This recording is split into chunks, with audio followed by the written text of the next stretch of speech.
Welcome to the Complete Street Commission's April 17th Special Commission Meeting. This is a hybrid meeting with commission members, city staff, and members of the public participating in the City Council chambers in accordance with public health guidelines. I would like to introduce Complete Streets Commission members and city staff present. I'm Chair Sally Cole. Commissioners present include Brian Ottman, Katie Baruzzi, Vice Chair Jackie Sebrian, and Lisbeth King. Commissioner absent includes Christopher Coleman. City staff present include Kevin Chen, Hugh Lauch, and Patrick Palmer. Patrick, would you please provide instructions to the commission and members of the public on how the meeting will proceed? Yes, thank you, Chair Cole and members of the Complete Streets Commission. Welcome everyone to the April 17th Complete Streets Commission meeting, and thank you for attending. As it does not look like we have a commissioner joining virtually, I will skip those instructions. But for members of the public who wish to provide public comment for any item on tonight's agenda, after the chair calls for public comment on that item, our virtual attendees may engage the raised hand feature, or if you're calling in from a landline or a cell phone, you can press *9 to raise your virtual hand. If you are participating in person, please wait for the chair to call your name, and then you can step up to the podium to make your comment. That concludes the instructions, and I return the meeting to the chair. Thank you. Thank you, Patrick. Under reports and announcements, city staff and commission members may communicate general information of interest regarding matters within the jurisdiction of the commission. No commission discussion or action can occur on any of the presented items. Kevin, do you have any reports and announcements? Yes, I do. Thank you, Madam Chair. So just a quick update for the commission for your benefit. Since our last commission meeting, there are 3 items I want to bring to your attention. First and foremost, as many of you know, the City Council had their top priority work plan / priority session. So it was a really well attended session, I think, and I think some of you might have attended either virtually or in person. So certainly feel free to speak to that if you wanted to. But I think ultimately the outcome of the meeting, the City Council identified 5 categories that they would like to see moving forward for the next year or so. Those 5 elements are housing, emergency preparedness, climate action, activating downtown and economic development, and then lastly, safe streets. So of course, safe streets would be under the purview of the commission here. The second item I want to bring to your attention is just quickly for the Middle Avenue Caltrans crossing. As some of you might have known, the City Council authorized the execution of an agreement, which essentially moves the project to the next stage. What that means is that the next stage would be more of the Caltrain led activities such as the design and construction and some of the nuances that goes along with that as well. So of course, if you're interested in any of the stages, any stage of the project, just let us know and we're more than welcome to give you that update as well. Lastly, some of you might know that we had an appeal to 660 Robo Avenue. This is an item that came to the commission sometime last year with the request to remove a few on-street parking spaces to provide better visibility. At the City Council session, there was some discussion about some of the steps that perhaps can be taken before we really go out and remove the streets. So ultimately the City Council decided to temporarily upheld the appeal and then to explore a couple avenues of making the site visibility a little better, specifically around that Italian Cyber Street. I think some of you might have raised that topic during the CSC meeting as well. So the next stage is for us to explore that, see how we can either trim it down or remove it all completely and then reassess the situation afterwards. So certainly an ongoing item that is, if you're interested, certainly stay tuned for the next steps. And with that, I will conclude my announcements. Thank you. Thank you, Kevin. On the Robley Avenue parking, I think it's a good reminder for all of us that as much as we think through every detail, the parking removals, they really do impact people on the street, and it's important to make careful decisions. And there was a lot of public input in that meeting around the appeal. With regard to the March 18th priority setting meeting that the City Council had, I did attend in person. I know some of us called in as well. I thought it was great. I just want to say that I feel that the public really came out and gave a lot of great input, especially with the written comments. There were almost 400 written comments. And one of the things I want the commission to know is that after pickleball, tennis, and the Caltrain Quiet Zone, Safe Streets was the next topic that was the most that got the most public input. So it was great to see it become a city priority, and it was also really nice to see the public very engaged around it. All right, so let's move on to regular business. Under regular business, the commission considers recommendations from city staff on policy matters or administrative actions that require commission approval. The first regular business item tonight is D1, accept the Complete Streets Commission meeting minutes for March 8th of 2023. Is there any clarification from the commission before I take public comment on the minutes? Okay. All right, Patrick. Hello again. Please call for public comments on this item.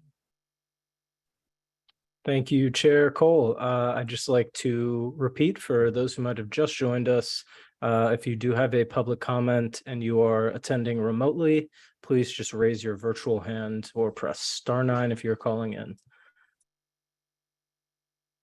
It does not look like we have a public comment on this item, so I will return the meeting to the chair. All right, thank you. Do I have a motion and second to accept the minutes?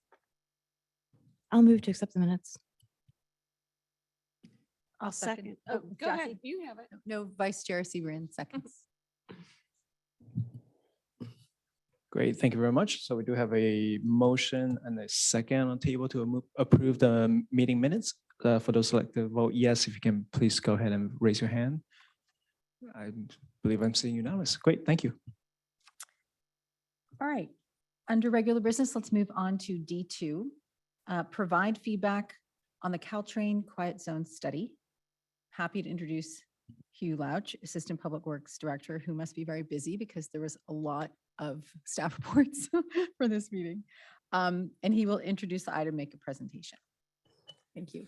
Thank you, Chair. I am going to start us off here, and then we're actually going to have our consultant, Peter Meyerhofer from Kimley Horn and Associates, give most of the presentation. So let me just pull this up for you. And just to remind everybody, maybe quickly, that the Quiet Zone study is one that was prioritized by City Council and provided some funding to do the first phase of study. There's also some funding provided to the city as part of the Springline development that is, now complete and starting to get occupied to help advance it as well. So that funding does exist. And it's something we've been doing for as staff and with our consultant Kimley Horn for the last, I would say, year or so to go through a kind of number of phases of work. And with that, hopefully Peter's on. Are you there, Peter? I'm here. Can you hear me? Yep, great. Awesome. You take it away and tell me when to advance the slides. You got it. Thanks, everybody. Good to be here. So just a quick 5-10 minute presentation on, as you mentioned, the quiet zone analysis we're doing right now. And we'll cover just quickly the basics of a quiet zone, the process, the study area we're looking at right now, the proposed safety improvements we're looking at, and then next steps. So next slide. So why do trains sound their horns? Just a quick debrief here. So railroads are regulated by the Federal Railroad Administration, the FRA. The FRA requires train operators to sound their horns as they approach areas where the railroad intersects a roadway. So the train horn acts as essentially a fail-safe. So in the event that the warning device, gates or bells don't work or don't prohibit a person or vehicle from entering the crossing. Train horn is suspended to be loud enough to catch attention, obviously. And generally between 96 and 100 decibels. And they have to sound their horns generally around 20 seconds prior to entering any given crossing. Next slide.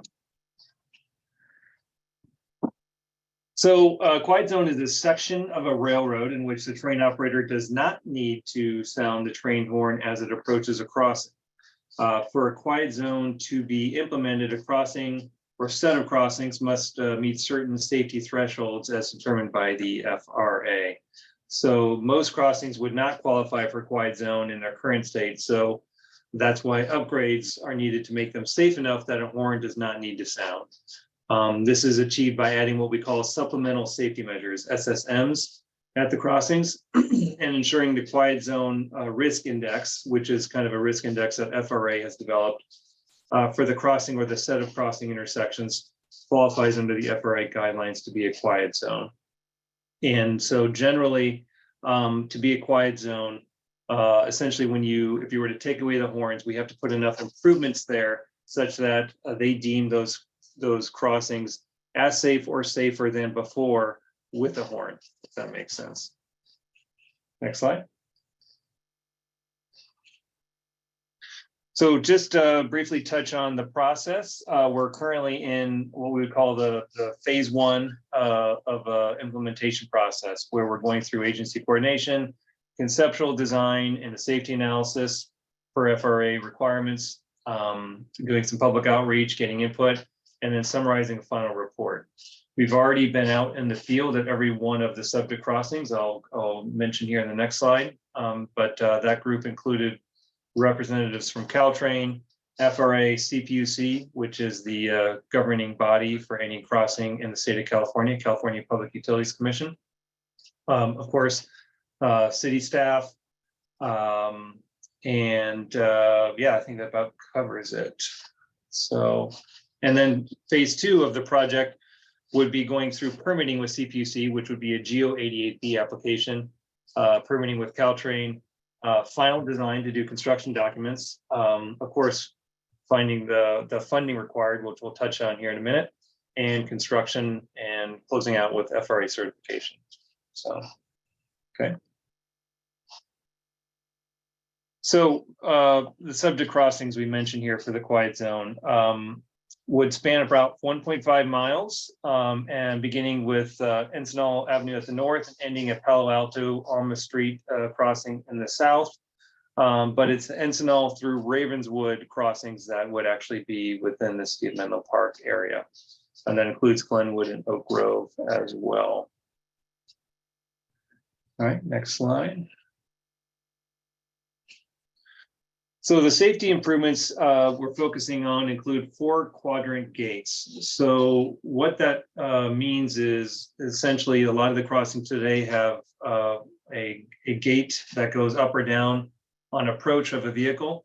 And that would be 2 gates at each location. We'd be looking at doing 4 quad gate systems. So that would be at the exits as well.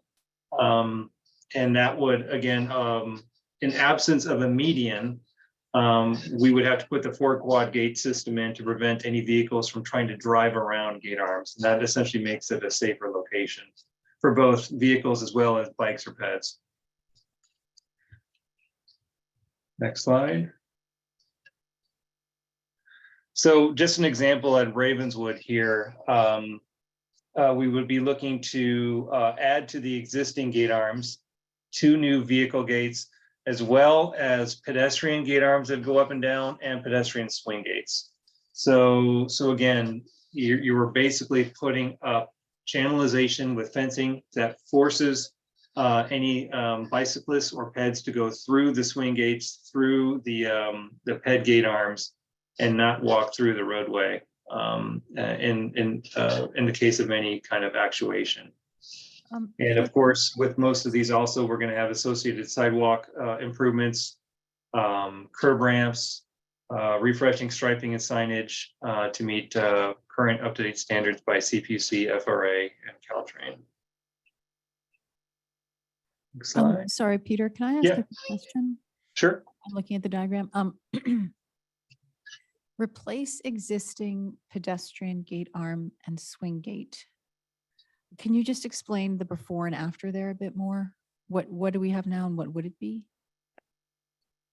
So replace existing pedestrian gate arm and swing gate. So some of these locations, they may have an existing pedestrian gate arm and swing gate, but it may not be in the correct location. So we would have to relocate them or put in a new one to accommodate. So sometimes you see here, let's see, so replace existing would be anything in blue, green would be existing. And oftentimes what we'd be looking to do is, it's kind of hard to explain, but when we're adding an exit gate, such as at maybe the top right corner of Ravenswood, if we were adding an exit gate there, we're putting that in. Behind that gate is where the pedestrian gate needs to go, right? So the pedestrian or swing gate. But what that ultimately does is that affects what's going to be required now in the bottom right, because we have to have a linear crossing, as straight as possible. And so because now we're pushing out at the top right, we're pushing out where the pedestrian gate arm and swing gate go. We now need to move the one in the bottom right to line up with it, if that makes sense. So we essentially It have to does. move them. Okay, So basically you're moving it, but you're not changing the methodology of the pedestrian gate. So now I understand. correct. Okay, correct. thank you. Yep. And really, we're depicting this both from just, we can see holistically what these designs look like, but also from a cost perspective as well. So then the next one, Oak Grove, similar situation. We would have a 4-quad gate system in place, and each quadrant, each corner would have a pedestrian swing gate and a pedestrian gate arm at each spot. And again, miscellaneous sidewalk, curb ramp improvements to accommodate that infrastructure as well. So. And let me just jump in here real quick to make a quick note. Because I think I added this after we finalized these slides, but the image in the bottom corner of this slide is, you'll notice there's a little thing at the bottom of the image that says extend flexible post and median. So one thing we are kind of looking for direction a little bit on, or confirmation of staff's proposed direction, is to extend the median that's there today. So that's what the picture is of, and kind of extend it down to prohibit left turns. In particular, one of the things we see is that people turning left onto Merrill Street from Oak Grove do lead to some backing up onto the tracks. We haven't had any incidents, which is great, but we think, especially with the opening of the development and the availability of public parking there, that we could restrict that left turn as part of this overall effort. Yes, I do see that. Just because I know this is going to the council, are we not showing existing gates on this? Oh, I guess the existing gates would not be in operation at all. This would be all replacement. Correct. Yeah. Okay, but there are So- gates that exist. Okay. Yeah, and unfortunately, oftentimes the minute you have to move a gate arm, it's likely going to be a full replacement. Either due to new standards for that said gate arm, and once you move it, you got to put a new foundation in and things. So it's essentially a full replacement typically. So. With that median, sorry, jumping back to the median, with the median as well, though, you're saying, Hugh, that the cars coming out of Merrill to turn left on Oak Grove, in addition, wouldn't be able to. I think they can't today, correct? That's correct. Yeah, this is just people This in turning addition left onto Merrill. Okay, yeah. Yeah. Okay. Sorry, one more question while we're looking at this. There's a non-traversable surface that you're saying you would add in the bike lane. What's that about? I'm confused.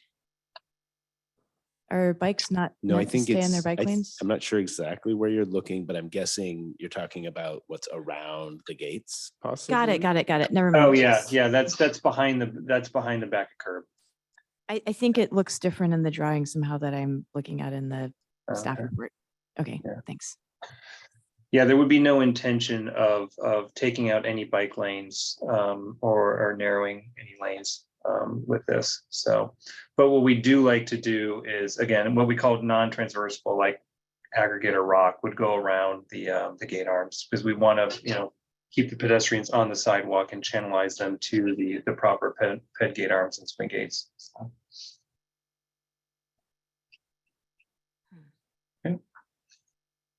So, where we're at, finalizing conceptual designs, as I mentioned, in the next phase of the project, would be looking at doing permitting, which includes with CPC and Caltrain, CPC being a Geo 88B permitting application. That's a fairly straightforward application at this point because the designs as they stand now have been essentially bought off by CPUC. We've been on the field with them. We've gone back and forth with meeting minutes and notes, and they're in agreement with what's shown is correct in their minds. So that that application would be done during final design. Of course, as mentioned, funding for construction, and you see a breakdown here of each of the locations. And obviously not small numbers, but each of these cost estimates for each location is reflective of the 4 quadrant gates systems that are required at each intersection. And those are, each of those gate arms and the signaling and the comm that goes with those is not cheap, unfortunately. So the last 2 line items, the risk method and the supplemental safety measures method. So as I mentioned, just very briefly at the beginning of this PowerPoint, there is a way to get an approved quiet zone along the entire 1.5 mile corridor via the risk method. And what that does essentially is it takes the average risk across all the intersections. And so if we look at just Ravenswood and Oak Grove, which are of the highest risk according to FRA, and we improve those, just improving those 2 would be enough to raise the average risk across the entire corridor to meet FRA standards, technically for a quiet zone. That's basically what that means.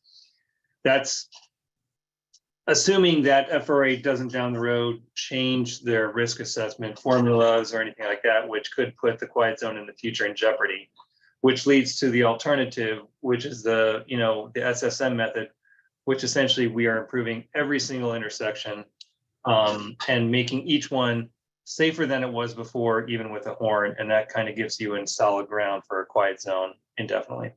So, but again, more expensive.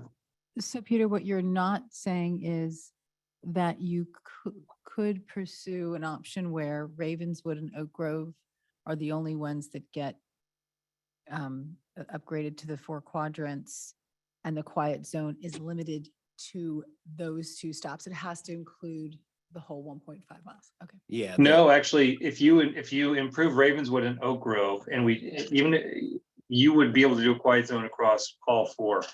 I see. But Yeah. what I'm saying is that there's no way for Menlo Park to say, we opt to only improve Ravenswood and Oak Grove and only have the quiet zone at those 2 intersections. And he was saying no. Okay. No, yeah, we can't do that. The distance between our crossings mean that it's all or nothing. There's Yeah. no, we can't pick 1 Right. or 2. Or 2. We have to Yeah. have all 4 because they're Yeah, all less than there's a 1. minimum. Yeah, Yeah. minimum length.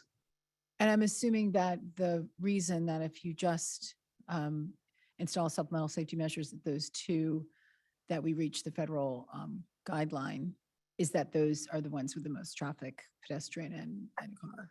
Okay. The highest risk, yeah. Highest Yeah. risk. Which takes a lot of different variables into consideration, but obviously the traffic volumes, history of crashes, those things are all taken into account. Okay. Yep. Is it highest risk including the Palo Alto Avenue crossing as well? Okay. And maybe just to be clear on that, we did partner with Palo Alto on the study. Like Mhm. that's much further away. They don't have to be part of our quiet zone, and their path to getting a quiet zone is relatively simple. They just have to build a bigger median. And so they'll probably be able to make that happen a lot faster than we will installing 4 quadrant gates. But because of all the roads that we have that parallel the tracks, that's Mhm. not an option for us, unfortunately. Yep. I had a question. Assuming all these went through, what would be the last point prior to the approach in Menlo Park where you would hear a horn? So So last point. yeah, so right now, there's I'm blanking on the name, one of the Atherton crossings has a quiet zone, and they're extending it to Watkins as part of closing. They're putting in 4 quadrant gates there. So it would be north of I don't know what the next crossing is up in Redwood City from there, but yeah, basically in Redwood City. And then the other direction, it depends what happens with what Palo Alto Avenue does, but then you'd be south of the train station there, because then there's not another at-grade crossing of Palo Alto until you're south of Churchill. Thank you. Well, I did just want to mention a bit of interesting, I'm not sure, I just want to mention something quickly about in the public comments that you were referring to earlier on the city council priority setting meeting. I was interested to see that a lot of the public comments on this quiet zone were not just from residents, but also from businesses and restaurants. And there'll be more of those, I assume, as these other developments come online that were feeling that it was disturbing the business, and they were getting a lot of negative feedback from customers because of the train horn. That's it. I mean, we started with questions already, but if there are other questions, that was the end of the presentation. Do we have any questions on this? I thought I read somewhere in the materials, and correct me if I'm wrong, that there's the possibility of the high-speed train going in. When that happens, the requirement, I don't know if I pressed this down or not. Oh, There you go. the requirement for the 4 quadrants is a must. And what's the likelihood of getting reimbursed if that goes through in terms of our output on these funds? Yeah, that's a great question, and it's one that others have been asking. And I don't work for High Speed Rail, so we don't really know. What I can say is that I've heard the question asked in public forums where High Speed Rail is present, and their response is typically that's something we're willing to talk about. So it's not much, but my sense of that is that it's very much a question that as cities like us go through this and ask that question of them, that's them hearing the question a lot, and ultimately it's a bit of a political thing, probably. So, but It's kind of we a kind of follow- have no way of knowing really as staff. Yeah. It's kind of a follow-up to that. What generally would be the timing of the high-speed rail versus the timing of, say, we did the low-risk way? Yeah, quite so. It's I very mean, roughly, I mean, is it? Yeah, I mean, the timing of high-speed rail is completely unknown at this point, but years, some 5 large number of years. years at least, I would think. So high-speed rail has just certified their EIR, not just, but like 6 months ago or so. There are legal challenges outstanding on it.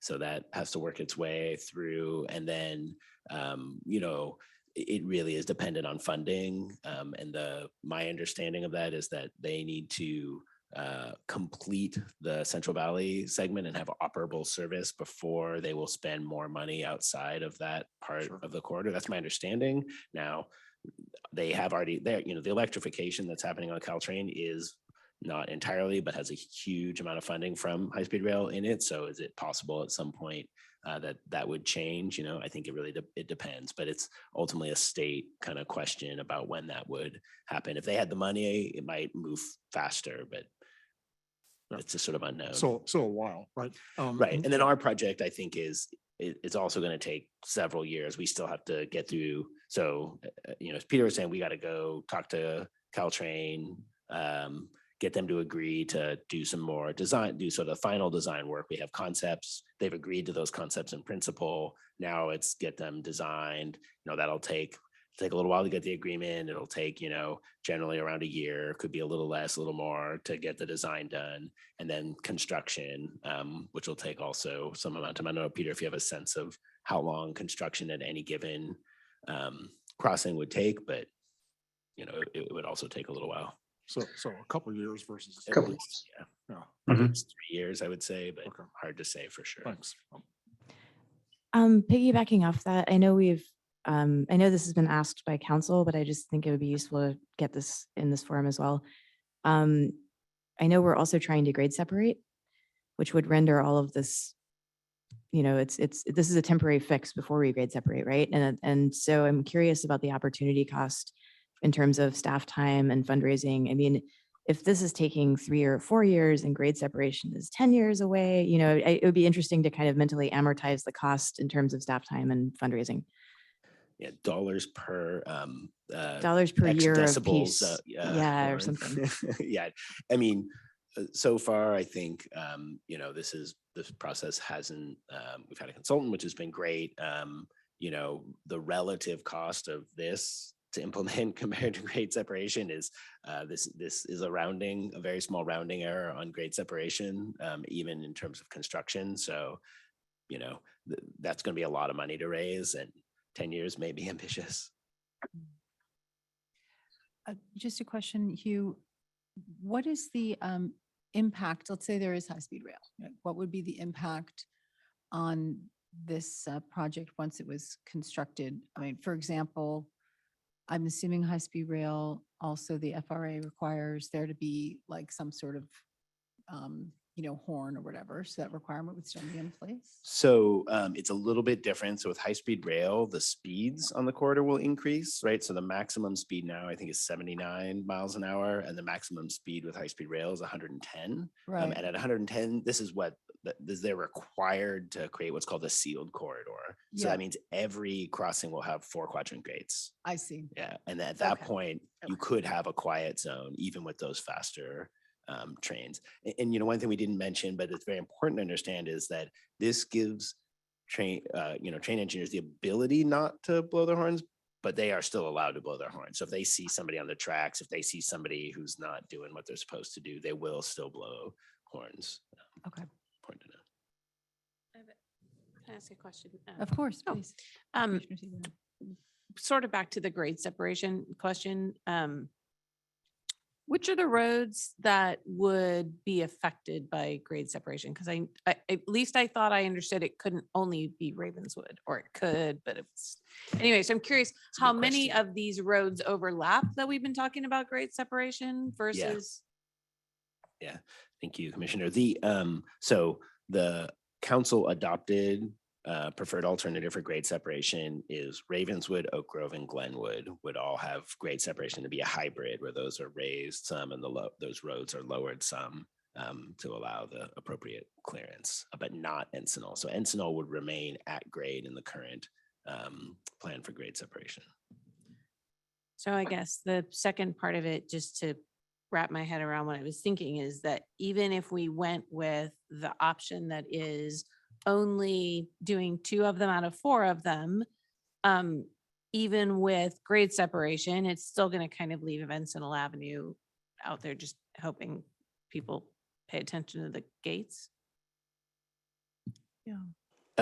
Well, that's a very interesting question. And Peter, you may have a thought about this. Like, once you have grade separation, it may be that Encinal no longer qualifies. I don't know. It would no longer be able to be averaged because it would be its own single at grade crossing. So it might need 4 quadrant gates at that stage. But then grade separation and high-speed rail are more likely to be on a similar time frame, I would think, than any of the other things that we've been comparing. So Yeah.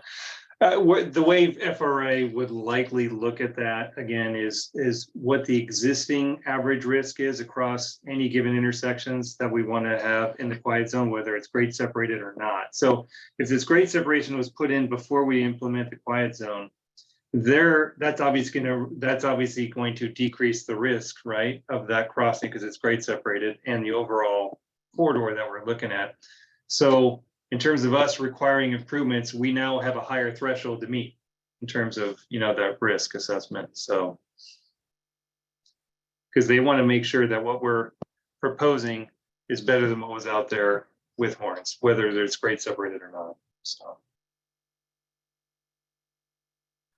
Hugh, perhaps I didn't see this in the staff report, but is the recommendation of staff to do the 2 or the 4?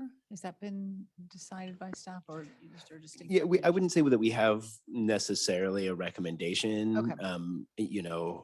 I think the way I personally think about this is that what makes sense to me is to work on the design of all four, because the design costs Yes. are not necessarily Yes. nearly as substantial as the implementation costs. Yeah. And then, that gives us time to still kind of pursue that and make a decision and explore Yeah. any implications that may or may not have. So we can look into the details a little bit more. Yeah. I mean, in terms of feedback, I'd appreciate if anyone else wants to chime in around this. Sure. Oh, excuse me. I'm sorry. Commissioner Bruce is quite right. Sorry. Patrick, can you please call for public comment at this time? My apologies. Yes, thank you, Chair Cole. For those members who might have just joined us online, if you do have a public comment to make, please use the raised hand feature. I see that we have 2 already, or you can press *9 if you are calling in. And for those that are attending in person, we will first be taking the online public comments, and then we will go to those that are currently in the council chambers. So first off, it looks like we have Adrian Brandt as the public speaker. Thank you.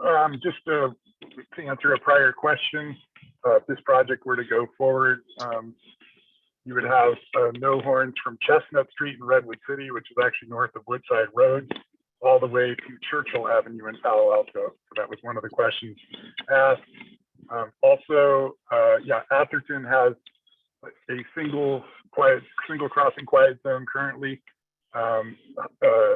The next street to the south is a third of a mile away, so that one's being turned into a quiet zone as per a project that's underway this year, scheduled to be complete this year. As far as funding goes in the high-speed rail question, Prop 1A had $950 million in it for bookends projects that were not for the high-speed rail core spending. They were for improving bookends projects, and about 700 and some change million went to paying for Caltrain's electrification. I don't know how much is left in that bucket, but the High-Speed Rail Authority, as was observed, does have to completely seal the corridor of quad gates anyway when they do arrive here, and that was the whole philosophy for why they advanced the money for doing electrification. So it's completely reasonable. They said they're open to those conversations. I would encourage you to initiate those conversations. If they say they're open to it, then that means the ball's in your court. I think that that could be a productive course of action. They may have money left over in that 995 million from Prop 1A, and that is totally appropriate for bookends spending. And it's money that they're going to have to spend anyway, and it's going to be cheaper for them to do it now than later. So I think there's a good case to be made to try to partner with them in funding this. To the point of doing the averaging method versus doing quad gates at all the crossings, I think it's incorrect to say that would jeopardize the other crossings should the FRA change its standards or if traffic should go up. I think it would be more accurate to say that it would just require going back and adding quad gates to the extra crossings. So I don't see any downside in it from that perspective. Also, if I'm not mistaken, railroads do not have veto authority. They cannot block quiet zones. And one case here in the Bay Area was Petaluma, as part of the end-to-end quiet zone for the SMART system up there, was wanting to get their quiet zone going. And I know SMART was pushing back, and really in the end, SMART was not able to stop it. I don't remember what the concerns were, but just as a point of clarification. So, but yeah, I would encourage going ahead with trying to work with the authority and make, I think it would be precedent. Other peninsula cities would be interested in seeing similar cooperation on these quiet zones. Thanks. Thank you. Thank you very much. Next, it looks like we have Maria Amundsen as the public speaker.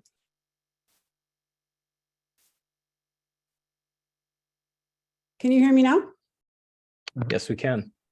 Thank you so much. Good evening. I'm Maria Amundsen, and I'm speaking on behalf of residents in Menlo Park neighborhoods from Park Forest and Stone Pine on the northern end of the Caltrain line to Linfield Oaks in the south.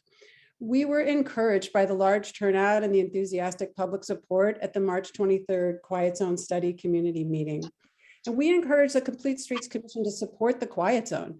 The first step would be, as staff recommends, pursuing a service agreement with Caltrain to advance the final design of all 4 crossings.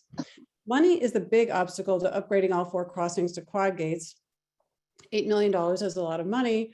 $4 million is a big number too, but far more achievable. This could be done in tranches in the future, as others point out.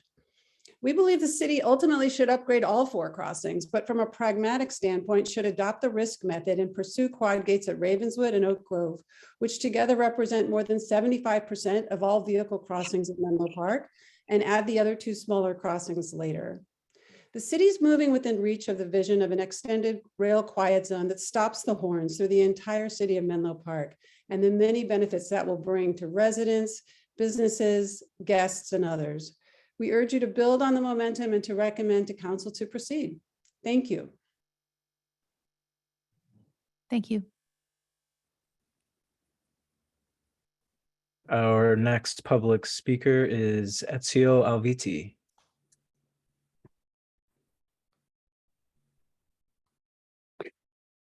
Yes, hello. I am a blind resident here in Menlo Park, and I wanted to provide a perspective that you may not hear very often. When I'm walking down a street, I need to depend on my hearing greatly in terms of maintaining my safety. And on 2 occasions over the years, once on Santa Cruz Avenue, I guess I would call it the north side, because I like to think of the train going north-south, even though the official maps may say otherwise. That's how I perceive it.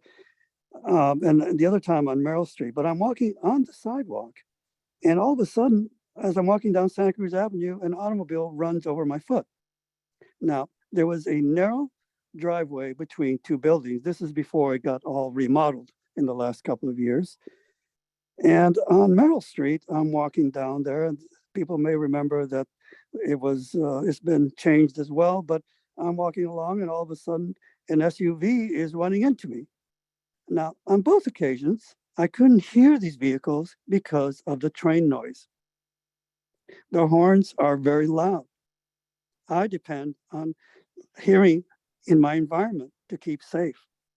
Even walking down Mill Street, which is near where I live, there are people going down driveways. Automobiles, if anything, are quieter now than they've ever been. And so hearing is extremely important. Removing extraneous noise to the maximum degree possible is very helpful. I do also look forward to the leaf blowers becoming quieter in a couple of years. That will also help me. And so I just wanted to provide another perspective here that you may not often be aware of. And even as I'm walking on the train platform, it can be hard for me to hear someone approaching from my sides. If they're not paying attention, they may bump into me there, or I may bump into them inadvertently because I can't hear them. So I'm quite an experienced person when it comes to using a white cane. So I'm not inexperienced, but you need to be able to hear what's around you to keep safe. Thank you. Thank you. Thank you. If those are all the online public comments, I will return the meeting to the chair. Thank you. All right, then. Well, sorry, I'm looking in the wrong place for a sec. We're going to take a moment. I'm going to ask the commission for feedback. This may not necessitate a motion since we're just being asked for feedback from staff. So after that, we'll officially close the item. Commissioners, does anyone want to offer any feedback on the proposal that staff has, or the study that staff has made? I don't think so. I think he would have known. Patrick, we have a question from Commissioner Baruzzi about if anyone present in the chambers is offering public comment on this. There's one person present, but I would think they would go to Kevin, right? That's correct. Yeah, we don't Yeah. have any public speakers here. Sure. All right, I'm just checking on that. Physically present. I'm sorry, there's two people, but not on this issue. Okay. All righty, thanks. Do any commissioners have feedback? Yes, Commissioner Altman. Just considering this is a priority for the council as well as the community, is there anything that can be done to accelerate that? Accelerate it? Or, maybe do, say it was the two crossings approach, maybe do one and then follow up with the second one, or, is there any way to accelerate it given the interest in this?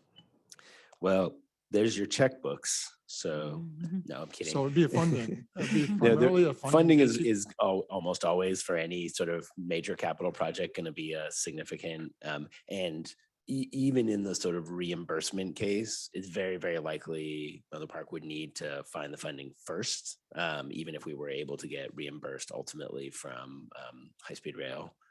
So that would be the critical path. Yeah, I would say funding. Funding. However, again, the cost of design is a Yeah. percentage of the overall cost, a relatively small percentage of the overall cost to do implementation. So, and that is the critical next step, right? You can't implement it until you have those designs. And so we do anticipate, and I guess one of the questions that we did want feedback in, and we are planning to bring this to city council actually next week, just to make clear, because of all the kind of public interest, that we should at least, it'll have to go through the process, but advance through the budget process, more funding for doing the design work. And so that's kind of what's next. Got it. Commissioner Altman, I appreciate the question. I was feeling the same way that this, I believe in the staff report, it said that the council made this a priority in 2021, or maybe it was authorized the study. But either way, it seems like, as Ms. Adamson pointed out, the support around this and the momentum has really been building to do a quiet zone. When I looked at the map, it was really the first time I realized that we have an unusual situation. Peter, I don't know if this is unusual across towns, but certainly in Santa Cruz, and that we have so many different crossings and they're really quite close together. So it's basically a continuous horn, which is really very loud and next to a lot of residential areas. And now, fledgling businesses starting up, et cetera. So I think I personally, my feedback is that I enthusiastically endorse going forward with a quiet zone, and the 4 quadrants, I think, looked really good. I am not the expert in construction costs, so I don't know whether it makes sense to do 2 first and crossings and 2 later, or do 4 all at once, but I would definitely be in support of all 4, just in the interest of public safety. It's hard to prioritize when there are, even though it's 25% of traffic or whatever, the other 2 crossings, there still are pedestrians and bicyclists and cars going across those with no horn anymore. And in those conditions, I would advocate for the 4 quadrant method there as well. I think that's all I have, except I do have one question, Peter. The gentleman, the last person to do public comment, he was talking about noise, and it reminded me to ask if, with the 4 quadrants in place, we assume that the lights and the bells, I believe there are bells that go off, right, would all stay the same. It would just be that the horn would not be heard. But in addition to the 4 quadrants, you would still have the loud bells and the lights. Is that correct? Right, the train horn is the loudest, right? That's on approach. I mentioned that goes off 20 seconds generally before the crossing. That is what would no longer occur, unless, as you mentioned, the train operator engineer saw something that could pose a danger, but that would be a rare occurrence. So But you'd I would still think. have the bells. You'd still have noise being made for someone who, and I was just thinking about people's hearing. His point was that it was so loud you couldn't do, it was blocking out his ability to hear other things. But the other Yeah. point I was trying to make was, Well, and that's the reason for, for those that are, visibility challenged, Exactly. you have the pedestrian gate arms that come down. Mhm. So that physically prevents anyone that is hard of seeing to actually cross through. They would hit the gate. So Yeah. it would prevent them. So if they hit that, they would know that there's an actuation occurring for a train coming through. Okay, thank you. Do any commissioners have other feedback? Yes, Commissioner Seabrian. I have to admit that I like the idea of doing the two crossings that would generate the quiet zone for that whole stretch. I guess part of what I'm curious about is like, if we only do two of them, is there a route that can make it happen faster? Or it's never going to be faster, whether it's 2 or 4, it's going to be the same amount of time? I guess I'm trying to. No, it's a really good question, Commissioner. I think, in fact, from a funding perspective, it could make it faster, right? Okay. You know, and they won't work on all 4 crossings likely at the same time either. So there will be Okay. staging of the work. That's probably relatively less consequential, I think, from a timing perspective than just getting enough money to do the installations at each of the crossings. Could, you know, it could take more time to acquire all the necessary funds. If it doesn't, maybe that doesn't become an issue, but just that's Yeah. why it would be faster potentially. Commissioner Seabrian? Well, I mean, Brucey? Go ahead. Oh, I just would, Oh, I sorry, guess one what more. I would finish out with is that just for, I would be inclined to sort of look at trying to do 2 of the crossings instead of 4 of the crossings, in hopes that perhaps that might make them happen faster for us. I don't have much to add. One thing I'm thinking is if you're designing 4 anyway, which it sounds like the design isn't the gating factor here. I'm wondering if you can get CPUC, et cetera, to approve all 4, but have a phased approach. So you get the quiet zone. You have phase 1 that gets you the quiet zone, but phase 2, you've already got the approvals if you get the money. That might be an interesting way of saving a little bit of time if we want to do all 4 eventually.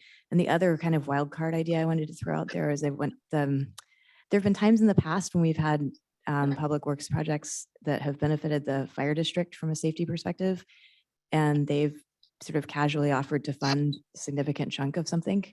And I'm wondering if the fire district would consider this to be a sufficient safety improvement or aligned with their mission, that they might have resources to throw at it. And it might be worth talking to them. That's all. That's interesting idea. Yeah, but I have no idea. Okay. The only thing I would mention on that in terms of CPUC approvals, which again is the Geo 88B application, that's for application for modifying an existing crossing, is there is a time limit of that approval when you get that. And I can't remember off the top of my head, you know, what that is. It's about 2 years maybe. It gives you plenty of time to finish design and get into construction. But there is a point at which that CPUC application approval would expire. And what that would mean is if you have a design, you would have to just go through the Geo 80 application again down the road if it did expire though, before going to construction. So, which is not the end of the world. I mean, it's about a 45 to 60-day process. So everyone's okay. So in closing, we have no motion, except I did want to note that I am now in complete agreement with Commissioner Seabrian because of our compelling argument that it would be better to go in phases. So, oh, yes. I don't know that we ever talked about the extra medians and no left turn. Were we supposed? You wanted something about that, right? Yeah, thank you for bringing that up. It'd be great Okay. to get any feedback you have about. I'm in that. favor. Myself included. I have a comment on, yeah, if you talk to the businesses there, I guess it's on Merrill and Oak Grove. Right. Because when I go up there, that's where everybody's trying to get into the restaurant there. Yeah. Yeah, for sure. And I was actually on the tracks trying to get across, and the gates started coming down, and it was like Sunday morning or something, you know? Yeah, that's the Yeah, they had popular a time. huge brunch there at that Yeah. restaurant. Yeah, we when we installed the current restrictions that are right out only restrictions, we did have some conversations with the businesses at that time, but we do plan to follow up with them Good. about this. I think that's important. Quick question. If you're going down, is that Glenwood? I'm sorry. And no, sorry. If you're at the Farmhouse Thai and you're going west and you would be turning left into Merrill, left into the Thai restaurant? Oh, sorry. Could you turn right and park in there, or is that the new development? Does that allow public parking? there? There's public parking in the new development. Oh, good. Across the street. Okay. Yeah. There are a handful of spaces there that can be used for public Oh. parking. Okay, that's good. Yeah. Alrighty, well, let's move on to the next business, item of business, which is D3. Provide direction on Ravenswood Avenue Bike Lane Pilot. I would like to introduce staff, Hugh Louch, the Assistant Public Works Director of Transportation, to introduce the item.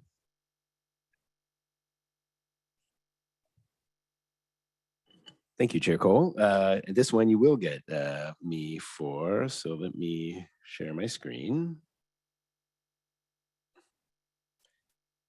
And maybe start with apologies for a very busy agenda this evening. A lot of things have kind of cropped up here, and we're working our way through them, given other constraints of time and one thing and another. But as you know, for the last about 6 weeks, we have had a pilot of a bike lane extension from Noel Drive to Alma Street, so about 300 feet, where we removed one lane of one travel lane. There are 2 travel lanes in that segment of westbound Ravenswood Avenue. I'll describe a little bit about how we got to this point, and then the analysis that we've done of queuing and public survey feedback so far, and then look to get feedback from you all as this goes then to City Council, which is planned for right now for May 9th. So this graphic is meant to kind of describe what it is that we're doing with this project. So we are in 2 weeks, I think, exactly almost, going to be starting repaving of this segment of Ravenswood Avenue from El Camino Real to Laurel Street. And as part of that, we have the ability to close some pedestrian and bicycle gaps, through the project. We'll be replacing some curb ramps. There are some bulb outs that are planned, making the median that's out there at Alma Street permanent, and some other changes. And the bike lanes so the lines that are in green show you where there are bike lanes today. And then the green dash, it shows you where we can add bike lanes without doing any changes to automobile capacity.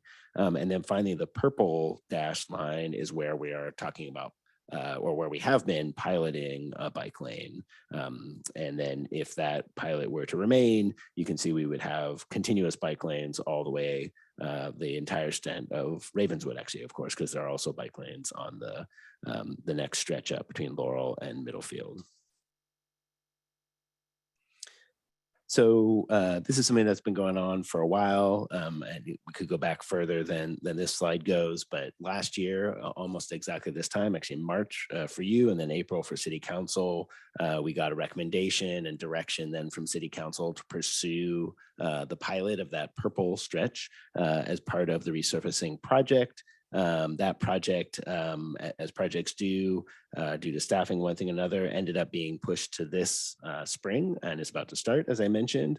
And after conversations with city manager and others, we opted to install the pilot in advance of resurfacing, just in case we learned sort of information about the pilot that would make us sort of want to either immediately remove it or, learn something where it might be able to be permanent before resurfacing. As once you do resurfacing, obviously, we can make future improvements, of course, but it's kind of nice to be able to keep those improvements for a while.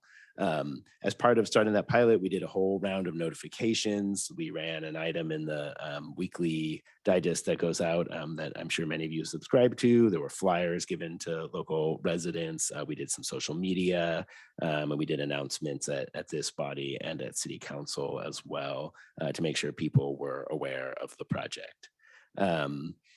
Back last year, when we talked about this, we identified a set of evaluation metrics on the thinking that the pilot would be, about 6 months. So we'd have time to run the pilot, collect before data, collect after data, and do some of these observations.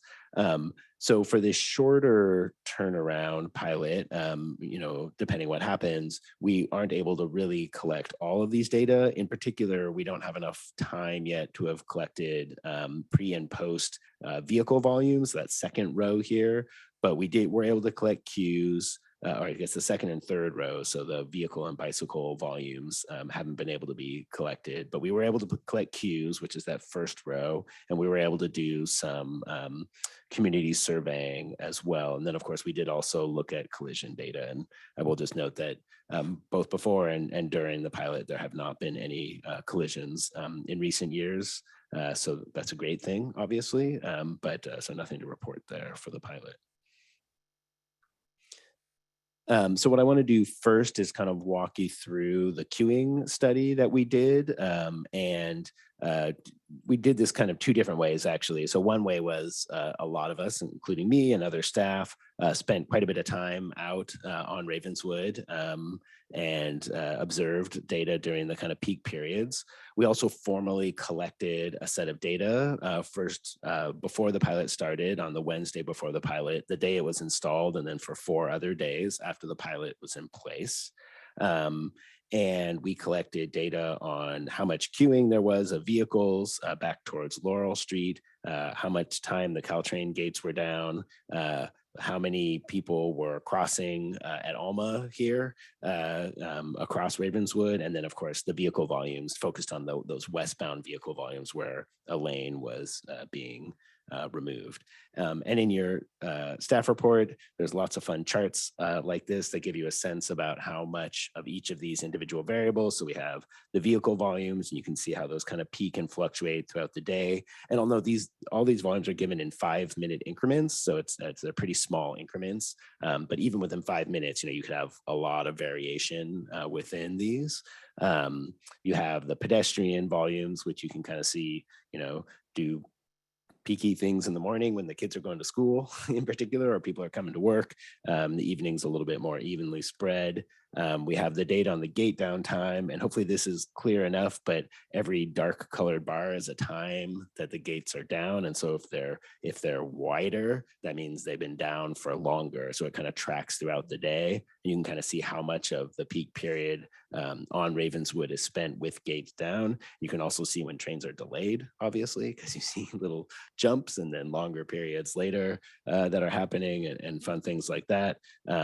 So it gives you a little bit of a sense about what it's like. But you can see that, 3 or 4 times in a peak period, in a 2-hour peak period, you tend to have a big block, like a 2 to 2.5 minute block where the Caltrain gates are down, which is quite a long time. And that's happening when you have trains going both directions usually, or maybe you have a train that stops and then a fast train that passes and then another train comes right behind it. And so you can have these little periods where you have quite a bit of delay of gate downtime at the crossing for people who are waiting. This is the evening version of that, kind of similar, but obviously a little bit different. And then we collected the data on the queues. And here what you're looking at is that each dot, and I just sort of mashed them all into one chart, but then we'll talk about the individual stuff a little bit more, represents one observation of queuing. So one day, one point in a given day where there was queuing by the time when that queuing occurred, and by how many vehicles were queuing. And you can see there are some observations where the queuing exceeded the capacity of Ravenswood. And some of these, because this is the full set of them, this is the full set except the pre-pilot data. Some of them occurred while the pilot was being installed, which is maybe, in fact, the worst of them occurred because they were installing it. And so there was even kind of less capacity and less ability to travel through the area. But we'll talk a little bit more about that in detail. So I didn't replicate all of them here. I have them sort of buried in the presentation if folks are interested and want to see them, but just wanted to pull up a few of these sort of individual charts. And these are sort of 1 day, 1 peak period snapshots of what is happening out there, combining all 4 of those pieces of information. I just mentioned. So you can see where the gates are down. Those are the kind of vertical gray bars. You can see the vehicle volumes, which is the dark blue line, the pedestrian and bicycle crossing volumes, that's the green line. And then the little yellow dots are where we observe queuing. So this is an example I mentioned where, oh, and then the sort of goldish colored line, that's the kind of rough capacity of Ravenswood between the train tracks and Laurel. Brian, you have a question? Just a quick question. What does capacity mean? Oh, like how many vehicles fit? Fit where? So between the train, basically the train tracks and Laurel Street.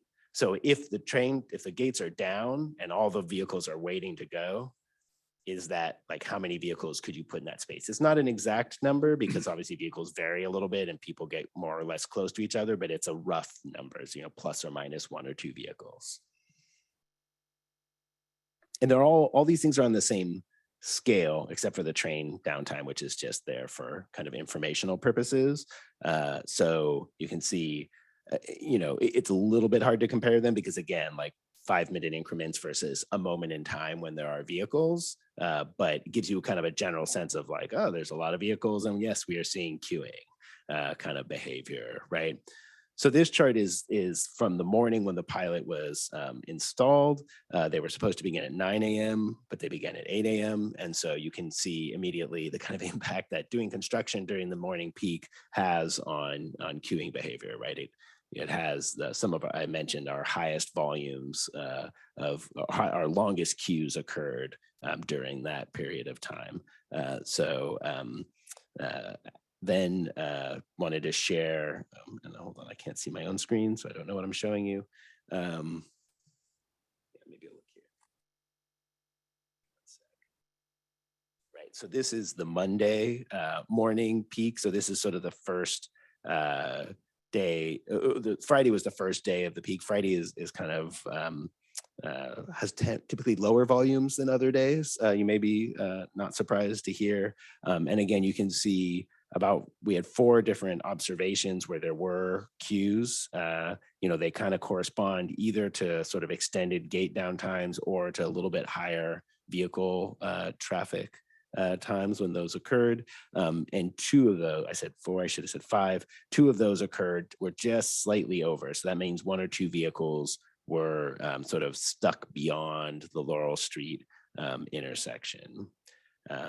This example is the evening peak from that Monday. And again, you can kind of see the queuing observations. So the time when there were a lot of vehicles stacked up kind of occurring around when you would expect, again, when the train gates are down, and then typically when they're a little bit higher volumes, although high volumes alone, as you can kind of see, don't necessarily result in queuing by themselves. Like a lot of traffic can move through that space. It's only when the gates are down that it really or typically becomes an issue. These are then jumping to Wednesday. Wednesday was one of the days I wanted to include because it has higher volumes, but also higher numbers of queuing observations. And I really think in this case, like a lot of this is from the higher volumes. You can also see a lot of sort of generally more pedestrian and bicycle traffic across the intersection as well. That's kind of interacting with that in the morning. And then again in the evening. But one thing you'll notice about both of these days when we had high volumes is that none of those observations exceeded the capacity of Ravenswood itself. So there weren't generally vehicles stacked beyond the intersection in this case. And so then just to kind of take all that and distill it into some higher level findings, I think one thing is that we didn't see what I would call sustained constant queuing. So yes, there is queuing happening, but it's not that once the pilot was in, there was always queuing. There are these sort of discrete observations, sometimes more, sometimes less. And yes, sometimes they do exceed how much space you have for vehicles. But as it kind of notes here that when that happens, typically it's one signal cycle. So if you get stuck on, and most of the getting stuck happens actually on Laurel Street, just because of the way the signal cycle works. There's a lot more time for vehicles on Ravenswood and not very much on Laurel. So you're more likely to get stuck on Laurel Street for a signal cycle. You come up, there's a left turn green, you can't make that left. But typically the next cycle you can. And that's kind of what we observed both with the data, but then also what we observed as we went out there as staff. As I mentioned, they're most common when Caltrain gates are down. And then from staff perspective, having been out there both before and after, there definitely seems to be a little bit slower moving traffic overall. So there's certainly, I would anticipate, sort of perception of congestion being higher as a result of that. Okay, so let's talk about the other thing that we did, which was to conduct a public survey, which was launched in mid-March. So it's been out for about a month. I did check today. We do have up to about 184 responses, probably more since I checked sort of late in the day today, but definitely coming in. And we do intend to keep the survey open for the next couple of weeks, at least through the end of the month, so that we can report when we do bring this to City Council with the latest findings from that. And what I'm going to show you now is just not substantially different. So 1 or 2 percentage points here and there from the charts that were in the report that was shared with you as part of the staff report. So just quickly, generally we have sort of older folks taking the survey. So you can see that. Most common, and people could select more than one purpose, but you can see we have a lot of folks who are visiting businesses, but also a lot doing other things as well. And many folks who are doing many of these things. And then most commonly, we have people, I think more than half are using it every day. So we have a lot of folks who are very frequent users of Ravenswood, and then a handful who might be infrequent users, but they don't have a big influence on the data. People are using all modes to travel. Almost everybody, 90+% are driving, and you could select also, again, more than one mode of travel, and then you got asked different questions depending on which you selected. So almost everybody was driving, and then some people were also biking and walking, a good portion, about half. Almost nobody taking transit. So there are some transit numbers in here, but it's hard to read too much into them because they're based on about 10 or 11 total respondents. And then almost everybody lived in Menlo Park.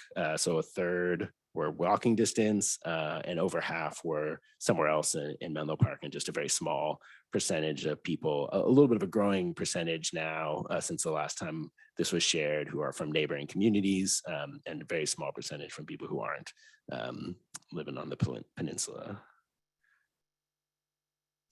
So then in terms of folks' reactions, and this probably is not too surprising, but if you look across here, what you have is we ask questions for each mode of travel that people used.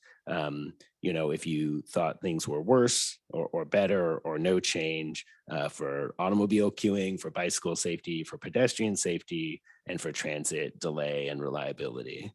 So if we start with the leftmost image, that's for automobile queuing, and you can see about half have said that they thought there was no change.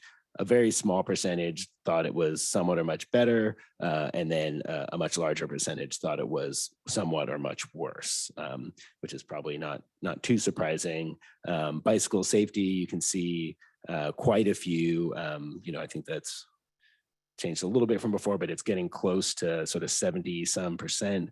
Almost 3/4 are saying it increasing bicycle safety, about 20% saying no change, and a very small percentage saying somewhat or much worse. And then pedestrian safety, you can see over half are saying no change. And just to be clear, we do, if this is made into a permanent improvement, or even if it's continued into the resurfacing, there will be a bit of a wider median out there. That wasn't possible within the initial pilot. We need to make some other changes to make that happen. So that would actually, we would hope be a little bit different once we have the opportunity, but not surprising to me that we didn't see a lot of people saying that it was changed, although, still a third or more are saying that. And then, as I mentioned, transit delay, it's a split findings, but I would say not a lot of respondents there. And we also have some more detailed looks. So we looked at auto queuing by who responded to the survey, right? So these are folks, everybody who responded and drove, or people who drive every day, thought it was a little bit worse. People who are commuters actually are looking pretty similar right now to the all drivers. And then people who only drive, so they only said they drove on Ravenswood and they didn't use other transportation modes. You can see those folks overall thought it was much worse by comparison, or somewhat or much worse by comparison to everybody else. So almost or over 50% of folks say there's more congestion as part of this, and only 37% are saying it's no change for folks who only are driving. We also asked folks their opinions. We looked at their reactions based on where they live, and you can see the differences here are especially for the automobile queuing. People who live closer were more likely to say that there was more queuing than the people who lived elsewhere in the city. Not really any substantive difference, I don't think, for the bicycle safety or the pedestrian safety questions, just sort of minor variations. So people were pretty similar based on whether they lived within walking distance or somewhere else in the city. And then there's a bunch of other charts in the staff report that we can get to if you have questions about them as well. So tonight, what we're looking for is you to weigh in on options and sort of make a recommendation. And this, I think it would be helpful to have a motion. And if you want to, that's up to you, obviously, that we would then take to the city council in terms of next steps. As I mentioned, the resurfacing is going to start at the end of this month. It's going to start with curb ramp and other kind of concrete work. That's typically how you do these projects. And then the actual resurfacing of the road is the last thing that they do. And so that's more likely to be happening in sort of mid to late May timeframe. And when that happens, we basically have three options. We could make the pilot permanent. We could continue the pilot and collect additional data items, or we could restore the prior condition. And we're looking for your feedback on one of those, and then to bring that recommendation forward in early May. And with that, I think those are the slides I have, and we'll take any questions. Thank you, Hugh. Do any commissioners have clarifying questions before I take public comment? I do. Commissioner King. Hugh, you mentioned that there is a consideration about increasing the size of the median. Is that the median just at Alma going down Ravenswood? Does it extend further down Ravenswood? What would be the size in terms of the width that it would increase, and how does that impact? What are the pros and cons, and why would it happen? These are great questions. So yes, it's the median where you cross in the crosswalk across Ravenswood would be wider. In terms of the exact number of feet, I think it's just like a couple feet wider than it is today. So right now it's probably like 2.5 feet, and it might be 4.5 or 5 feet wide, maybe not even that wide. And I'm looking at Kevin because he might be looking it up right now, so we can give you a little bit more exact. The length of the median wouldn't change, so it'll continue from the railroad gates up to the crosswalk, and then from the crosswalk until you get to that point where there's a turn lane. It basically will continue. Right. So So pretty much what he was saying, the existing, it's just that little curb. If you've driven out there, it's just that little curb there. That's probably no more than 8 inches wide at the most. So yeah, so with the, assuming that we want to go permanent with the pilot, we will be able to expand that to about, somewhere between 3 to 4 feet or so. And sorry, that's just through painting. No. It's raised, right? Oh, so- Yeah. Okay. It'll be in posts, actually, like bollards, sort of larger bollards would be used in the initial implementation, but it Because could be it's- made eventually permanent with concrete.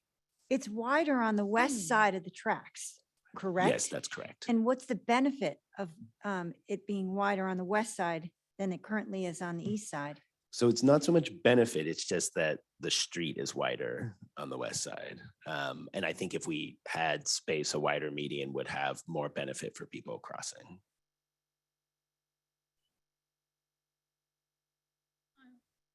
Oh, sorry, Commissioner Sebrin. Okay, I have a couple questions. When we looked at the queuing, did we look at queuing like specifically on Laurel? Is that one of the counts that was in there? And I just didn't understand all that. Most of the queuing on Laurel we did through sort of staff observation. We mostly were looking at when it was queuing past on Ravenswood. But what I would say, if it was queuing past on Ravenswood, it was also queuing past on Laurel. So it's effectively going to both be happening. Okay, and then another part of it, oh, I didn't turn it on. Sorry. Another question is, in the outreach that we did, did we specifically try to get more input from the Hillview cyclists? And was that, or are they just middle schoolers who don't want to tell us? We did. Somebody put an item in a newsletter for us about it, for a Hillview newsletter, also in a Menlo I would Atherton say, yeah. email that went out, or newsletter Right. that went out. The Menlo Atherton one worked. And so we may ask again for the Hillview folks, but no, we haven't gotten a lot of middle schoolers directly responding, but I know when to go out there and stand and talk to them. So Yes, you've identified. Good luck with that. I have one more question. Yes. And it's sort of connected to this because the Ravenswood repaving thing. Is there any way, as we were doing it, like that the left, I'm on a whole unagendized topic. I'll just stop and save it. You sure? No, the left turn onto Laurel, like from Ravenswood, is there a way that that can be made just a little bit longer? Because I do ponder at some of those stacked up cars heading towards MA on Ravenswood. Like some number of them are actually trying to turn left, and it might ease some of that stacking in that section. right, so that's the other direction, I think is what you're saying, right? Yes. It's certainly something that we can look into. I love the creative thinking. Good suggestion.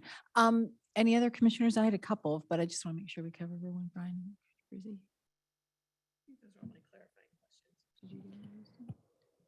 Okay. I'm curious, the streetlight data is interesting to me because there was sort of a delta between the kinds of things that you were observing and the kinds of things that were being reported in the survey. And so I feel like getting that neutral data point would be a really great addition. I'm also wondering if when you get that data, you'll be able to discern how many of the trips that we're looking at during these peak congestion periods are like trips that start and end in Menlo Park. Yeah, no, that's a really good point. And yeah, absolutely. So I think there's a couple month lag typically on us getting access more. 6 months. Kevin is saying 6 months lag and us getting the, yeah. So we don't have it immediately, but it is something that we can look back on and report as we go forward with it. And we can get into, they have all kinds of metrics, so there'll be a deep dive into that.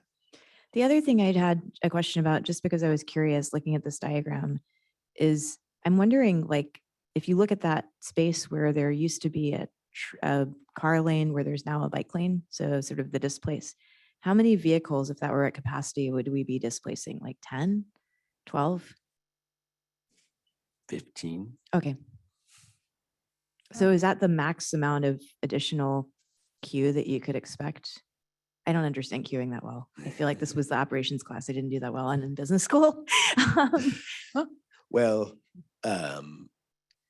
not to get into the traffic theory too much, but as you can imagine, there are a couple of different factors that go into it, but because of the train gates serve as just like a hard bottleneck, right? It's like stops traffic from moving. So like as you extend backwards, it's going to take longer for the traffic to like start up, flow, and start the flow through. You know, the slowdown time, if you've ever driven, right, you know, is much faster than the speed up time. And that's, you know, sort of functioning human behavior. But so it could be more than just that amount of exact space, potentially, you know, if there was, as it sort of magnifies through the system. Oh, go ahead. My final question, and this is sort of half formed in my head, and I feel like every bike ped advocate who's watching is going to like shriek. I'm curious whether we've ever experimented or whether anybody's ever figured out a signalized bike ped crossing where you're batching people. Because one observation is that you have this sort of random but often somewhat steady trickle of people during peak hours into the crossing. And, you know, at Hillview at a similar crossing, you have a crossing guard who basically functions as a signal because the crossing guard holds the kids until there's a big group of them and then they stop traffic. And so then it's just more efficient that way. And I'm wondering if there's anything like that that's signalized that can work at crossings like this one, where you'll have a whole lot of people during a fairly compressed amount of time. So yeah, and you mean that, yeah, so the people crossing across Ravenswood and Alma. So there's a signal. So that's the tool that we use. The other tool that sort of sits between an RFB that we have and a traffic signal is something called a pedestrian hybrid beacon, or HAWK, sometimes they're called. They're a little bit different. They're activated, but when they come on, they're more like a traffic signal. They require traffic to stop. Whereas the RFB is really sort of advisory yielding behavior. And so, you know, you could do something like that, and you could presumably, although we'd have to look into this, set it to not activate back to back, right? To like have some clearance time in between activations. With a signal, one of the issues with signaling there is that you have to have an interconnect with the railroad system. And so that starts to make the signal cost go way up. I don't think you would have to do that with a pedestrian hybrid beacon, but you might. And if you did, also that could be a little bit more complicated. And certainly in principle, you want to have like as much crossing as you can while the gates are down, because that's a time when people can't go anywhere anyway. But Okay, idle question. I still see so many close calls at that intersection. Drivers just don't look, even when the lights are going. And it's good that we have pedestrians and cyclists who are semi-alert, but it's scary to watch. This is Alma and Ravenswood. Yeah. Like, how many days of a crossing guard would equal the cost of one of those signals to just have one out there for a couple of during the peak times? yeah, it's a good question. I will say, because I was out there a lot in the peak periods, and I do think that yielding behavior in the peak periods, especially when there are a lot of kids coming through, was quite good. Quite high rates of yielding. You know, if you look at yielding rates at RFBs, at flashing beacons in general, the average is in the 80s generally. I would say this is generally much higher. I'm not saying there aren't obviously times when people don't yield, and I certainly have experienced that myself. But I think especially in the peak periods, and especially because we do have so many people who use it, people anticipate that there will be people there, and they know that when it flashes, it means something. Whereas there are other locations where it might be flashing, you don't know if it's someone's approaching or someone's left, or, you know, it's a little bit more confusing for someone who's driving. But I think this is a case where it actually works reasonably well from my perspective in the peak periods. Okay, so I'm gonna just, pardon me, Commissioner Altman. Is it fair to say that those that live in the area are seeing more congestion generally? The community that lives actually in the area are reporting fairly significantly more congestion. Yeah, I would say definitely the people we heard from in the survey who live in the area said they experience more congestion than people who live elsewhere in the city. Okay, and a follow-up question on related to the survey. This is kind of remedial. If I wanted to go complete the survey, what are the steps for me to go to the website to actually complete the survey? You can walk out there with your phone and take a little picture of the QR code. There are many options. I'm actually making, I want to Um, go to the website and yeah. actually complete the survey. Is there a way? Yes. Yes, there is a way. So we had a newsletter article that's still on the website that has it. I believe, and I verify this, that it's on the project. It's on the project. So I go to a webpage. newsletter. Yeah. So there just isn't like, There's a project web page for the resurfacing project, and there's a link to the survey is it there. ruthlessly simple? Yeah, I think it's as simple as it can be, in as much as we can't put everything that we're doing on like the main front page. I think one way yeah. that maybe Commissioner Altman's getting at is relentlessly simple might mean when you go to menlopark.gov, you type in the search bar Ravenswood bike pilot or something, when you Yeah. go to that page. I'm not sure if that It happens. doesn't come up. It doesn't come up for you when you search for that? Well, I mean, we can look into that. it's just a general comment that things should be just like really, really easy, and it may be to some degree self-selecting, if it's not ruthlessly simple. Can I add a thing to that, Commissioner Altman? I might have forgotten to fill out the survey, but it showed up in my Twitter feed with a super easy, like, hey, did you want to fill out that bike survey? And I clicked it and it took me there. So I think outside of like the website piece, there may be some other social media places that people are able to access it pretty easily. So that's another thing to consider. Just before we move on, because I really don't want to keep the public waiting. I did have one or two clarifying questions, and I will save my feedback to the right moment.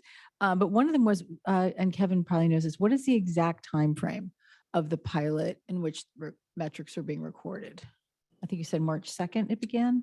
Yeah, so we started collecting queuing data on March 1st, and the Okay. pilot was installed on March 2nd. And then the last day of the queuing observations was March 8th, although we were out another, I would say, at least 8 days during peak periods Okay. as staff looking at it. And we also just continue to look at it as we move forward. I think the reason I'm asking that is because when I'm looking at this and deciding whether or not I would recommend to council to one of your options, one of the things I'm asking myself is this relative to pilots that look at the same type of issues, a relatively short pilot?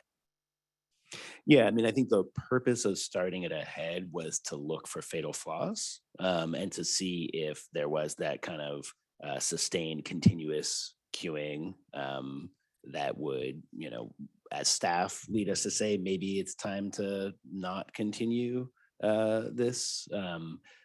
The other options, from staff perspective, I think we have enough observations and data to say that you could at least continue the pilot, and then any further, direction would need to come from you. But obviously, if you, as a body, wanted to go a different direction, that's obviously okay as well. Okay. And the other clarifying question I had was, do you think that during this pilot, there were other factors in that area of road that may or may not have influenced the pilot? For instance, at least it looks to me like there's a lot going on out there, obviously with the road work, et cetera. But also, I know that Kevin and I had spoken a couple of times about different feedback from the public around the signal cycle when you're on Laurel, turning left on Ravenswood. And had that been, people were saying it, yeah. So there was an issue on the first day. It's in the staff report, but I didn't mention it, where because of all the storms we were having issues with the detection equipment, and so we weren't actually detecting vehicles for. I think it's the evening of the second. You see some sort of odd observations, and those are a function of the detection system not working properly. And there was a period of time where you just couldn't get a green signal on Laurel for a little bit, but we fixed that pretty quickly. Okay. And that was solved. So there have been issues, and the storms created a lot of Sure, those sure. issues just generally. And then there is quite a bit other things going on at all times. It's a very busy location. There's Right. a lot of, Yeah. and even if you look at the data, right, there's a lot of fluctuation in how people move through this area Yeah. day to day and hour to hour. So, Yeah. yeah. Well, I remember people had complained about the signal cycle time on Laurel and that left turn. So I just wondered if that had been kind of resolved to your satisfaction before the pilot began, or is that something you're still looking at? I mean, it's something we always look at and try to, as we manage our traffic signals. But the issues that were leading to, I would say, spike in complaints are ones that we feel like we've resolved. Okay, thank you. So let's turn to Patrick then. Patrick, if you wouldn't mind on this item, would you please call for public comments? Thank you, Chair Cole. For those who might have just joined us, if you have a public comment and you are joining virtually, just raise your virtual hand or press *9 if you are calling in. And if you are participating in person, please fill out a public speaker card, wait for the chair to call your name, and then you can step up to the podium to make your comment. That being said, I do not think we have any public comments online, so I will return the meeting to the chair. And through the chair, we do not have any public speakers here in the audience either. All right, then. Would you like to fill out a card, sir? Is that required? Oh, Yeah, we okay. can fill out a card later. That's Okay. fine, yeah. Hello. Hello. Excuse me, sir. Give me 1 second. I think we're going to turn on your microphone. So Oh, make that would be sure we good. Hear who you Good are. idea. There we go. Is it on now? Yeah. Okay. My name is Robert Cronin. I live on Marmona Drive in the Willows. The only question I have is the original aim or goal of this pilot, was it just to replace a lane that had shared lane markings with a bicycle lane? And then second part of my question is, where did this concept come from? Yeah, thank you for the question. Correct. That was the aim of the pilot, was to evaluate that replacement of the lane with the shared markings with a permanent or a full-time bicycle lane. The project, and Kevin actually probably has more of the history than I do, has been around for a while. We've known for a while that we're going to be doing resurfacing. We've had a number of sessions over the years with this body and with City Council about trying to complete as much of the bike network on Ravenswood as possible. Last year, we kind of brought it back to try this piloting idea, in part recognizing that traffic volumes are not as high as they have been in recent years. And so it's not a good opportunity to do a pilot, in part just to try to see if we put in this lane and remove that sort of 300 feet of a second lane, if it would work. And if it did, then that'd be a good opportunity to have a complete set of bike lanes. Thank you. Thank you. I had a quick question, if I may. Yes. This project is reminding me a little bit about our discussion further up on Menlo Ave at Drager's and how we narrowed the street for pedestrian traffic. And I'm looking at the same effect. We're talking a lot about queuing, but the pedestrian safety that will be acknowledged when we narrow the automobile traffic going westbound on Ravenswood. My question is, with the new bike lane, is there going to, and the great deal of bicycle traffic that's going to be going westbound on Ravenswood toward the tracks, are they going to be encouraged in some way to stop for what I know is really heavy pedestrian traffic coming from the library toward the tracks and the station? So the bicyclist going to be encouraged to stop?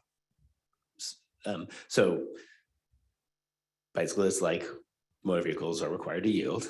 I think beyond sort of this specific pilot, we're into sort of talking about bike education in schools and things like that, which is something that, our Safe Routes to School folks work on. And I will agree with you that it's a very important part of what of what folks do. And a very important part of the sort of picture of creating a safe biking and walking environment for everyone. In terms of this project specifically, and whether or not there are sort of measures that we could take at the location to like highlight that they're pedestrians, we can look into that. We can Like, put some Like signage I'm up that thinking say like a yield to painted yield pedestrians. for pedestrians along Mhm. the green bike path Yeah. or something so that students going westbound yield to that high pedestrian traffic. Yeah.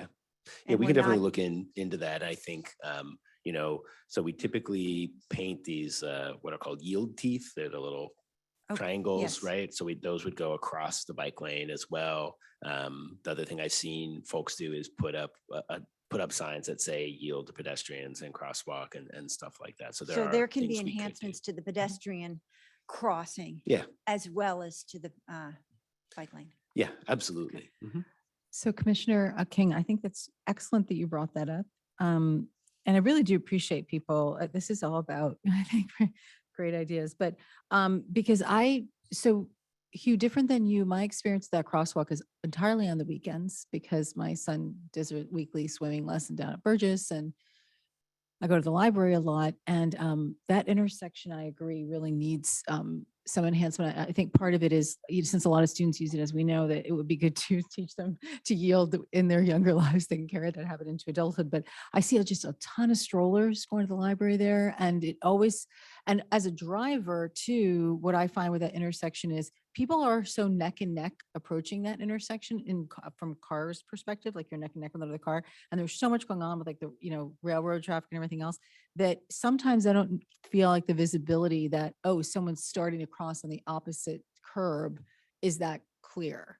The way it is with something like near where I live, like Santa Cruz and San Mateo, where you've got miles to see if someone's crossing or not. So I really do support any ideas that you may have to pilot or try different enhancements to that crosswalk. Thanks So for that. for this portion of the conversation, we're asking the commissioners for feedback. And I just want to go back to what Hugh asked us to focus on beginning of this item. He did request a motion from us, and the options were for next steps, either make this a permanent change to the street, extend the pilot, or just restore to prior conditions. So let's have our conversation focused on, trying to get a motion from the group and of one of those three options. Okay. Given that, does anyone have any feedback? Okay. Yes, Commissioner Seabrian. Okay, well, my first question about the extending the pilot idea, mostly just because part of why we're doing it now is all about the Ravenswood resurfacing. So I think that's one area I just need a little clarification on, and then I'm happy to give my answer. Yeah, so right now, the way the design is set up for the resurfacing is that we'll have this slightly wider median. It'll be made mostly up of posts of bollards. And we have the striping that includes the bike lanes on both sides. So in either of the make it permanent or continue and collect data, that would be the configuration. The only time that would change is if we would restore it back to its condition, its approximate condition today. To be clear, the approximate condition today does include the eastbound bike lane. So that's going to come no matter what. It's just that whether or not you have that travel lane in the westbound direction or not. Yeah, it's a little bit confusing, and I can bring up, if it helps, the little image at some point. But yeah, so is that clear enough? Yeah, Okay. totally. I just didn't understand. Well, first off, I'm going to say I'm wholeheartedly in favor of keeping the bike lane. I hear the concerns about the queuing, and yet also I saw people in there who said that first they noticed that they didn't notice any change about the safety to the bike lane, but then they commented that they would have rode that, they saw that and thought, oh, that kind of does look safer, and maybe I will ride my bike, which in the end is part of the reason that we do all this, is because we would like to convince people that they don't need to drive to as many places as they need to drive to, and making it safer for more cyclists, I think is how we get there. So I am fully in favor of it. I was surprised at how much I liked it because I thought I had a pretty good handle on that section of roadway. And it is like genuinely less stressful to ride through because there's no one to fight for space with. And that's kind of a nice little thing. And if we can get more bikers on it. So I'm fully in favor of keeping it, whether we do it as a pilot, a continued pilot, or just decide to go with it. That'd be my vote. Thank you, Commissioner Sebrian. I wanted to mention that I agree that the pilot should be continued, but I think that we had to enhance the analysis to go beyond the queuing analysis and more into the pedestrian crosswalk analysis. Over here, any feedback before we? When does the pilot have to end? That's a good question. I mean, it doesn't ever have to end at Well, I some mean, level, but when they do yeah. the resurfacing or Well, no, so practically, when does it have to? yeah, I mean, so what we recommended before was, and what we typically recommend is at least 6 months, or not at least, but let's say around 6 months to do a pilot so that you have time to collect the before and the after data and just, you know, do all the things associated with that and time to process it. But pilots can last a year or they can last 2 years, or yeah, it can be a lot less time. I think if we had done this analysis and found that there was no queuing, then we would say, we think we've collected enough data to just move forward. You know, we do see some queuing, so we definitely understand that there's a lot of value in continuing as well. Are there some refinements to the data collection that you would like to do for the queuing? Maybe looking at more, I mean. I think that if we were to continue it, you know, we would collect, it would give us time to do another sort of round of formal queuing observation. Like, as I say, we've been doing informal observations. Like, I think the analysis gave us a really good sense about when we need to go look at it and when those kind of key times are. So, you know, as staff, we do, you know, tend to take a look at things anyway. So there's a level where like a formal pilot is just like more sort of formal fixed kind of data collection and a report, whereas other things are just going to be stuff that we, you know, as staff will keep our eye on. Hugh, does it make sense if you extended the pilot? Are there other things you might incorporate into the pilot? For example, would you take the opportunity to pilot, you know, enhancements to the crosswalk or the bollards and that her idea about the longer left turn approach? At this point, so there are enhancements to the cross. So one thing that's going to happen is the crosswalk's going to become a high visibility crosswalk. So it'll be the sort of continental style or the bars going across, which I think will also help. Those are, you know, well known enhancement. Right now, it's like many of our crosswalks are this sort of reddish colored asphalt, which actually doesn't really serve to be more Stand out, yeah. visible to folks when they're driving. And there's really good, and so like your weekend example is a perfect example. There's less traffic on the weekend, and so there's less anticipation that you're going to have to stop, and traffic's probably moving a little bit faster because there's, you know, less competition for space. So a high visibility crosswalk, just more something that's more visibly you know, drivers are more aware of as they're driving. I said that in a very strange way. We got it.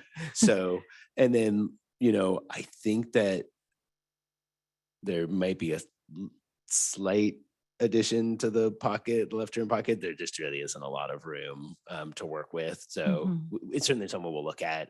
If we did that, I think we would just do that. I don't know that we would need to pilot that so much, but it is something that we can look and see if there's space to do that. And then we're into like a very tight amount of space. So our ability to do much more, you know, again, what I would say is like, and I say this to my staff, very open to any ideas, anything we can do to enhance safety for folks, but we're trying to fit it all in here. So it's a little bit challenging. Yeah. Do you think there's any opportunity to decrease the queuing through like signal cycle adjustment or? Yeah, absolutely. Signal cycles are definitely something that we can continue to monitor and look at. And that's something that, Mhm. like I said, we would be doing that regardless. Right, And right. especially if it felt like if the traffic volumes on Ravenswood are much higher than they are on Laurel, much, much higher. Yeah. So there's a reason why we Right. get most of the green Yes. time to Yes. Ravenswood. However, if there were the timing of those adjustments or other things that we could do to make it work more efficiently. Yeah. It is not the most efficient signal. We do, and you folks probably know, we have like Ravenswood operates as what's called a protected permissive. So there, if you have somebody in a left turn lane, they get the arrow to go, right? Either way. And then it becomes a green ball, or it becomes like you can still make that left. But it allows those sort of Oh. left turners to clear, and it sort of reduces conflicts with pedestrians crossing a little bit. But Laurel operates as two separate phases. So northbound one phase, southbound the other. And you may have noticed all the wires that are kind of hanging across the intersection Huh. there. Makes it, right now, we can't put a mast arm up. And it would be a big utility project for us to get those to operate as a single phase. And if Huh. they did, that would make the whole cycle a little bit more efficient. So there are things like that that could happen in the future, but they're not small projects. That's actually quite a large project where you need a new signal mast arm, and you need to do a bunch of Sure, utility sure. stuff and other things like that. So there are things like that, but those are bigger asks, if you will. Well, not that you're asking me my opinion, but I would recommend bringing that up with the city council when you go, because that's, people are so familiar with that intersection. It's like a stone's throw away, right? So, and that there is at certain times of day, right? Lots of people leaving Laurel, lots of people leaving here and going that way. So, even if it's a big ask or could take some time, it might be a really worthy investment.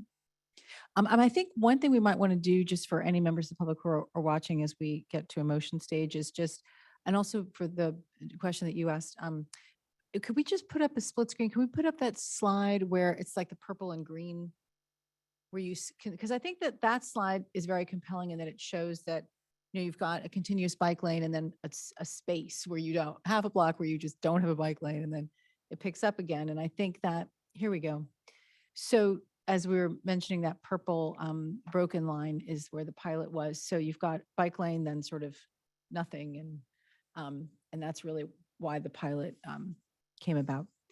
All right, well, if we're going to move to a motion for city council's consideration, I agree with Commissioner Sebrian and King that this is an important pilot. I think maybe a way to get to a motion is whether or not we think it should be extended or made permanent. I guess I'll just throw out that I would probably make a motion to extend the pilot, and I would be interested in staff's opinion about the length of time. It doesn't feel it has to be long to me. I think it just might be a good idea to get a bit more data, but I'm curious if others agree, or if there's a strong feeling to make it permanent. Or I just have one more question.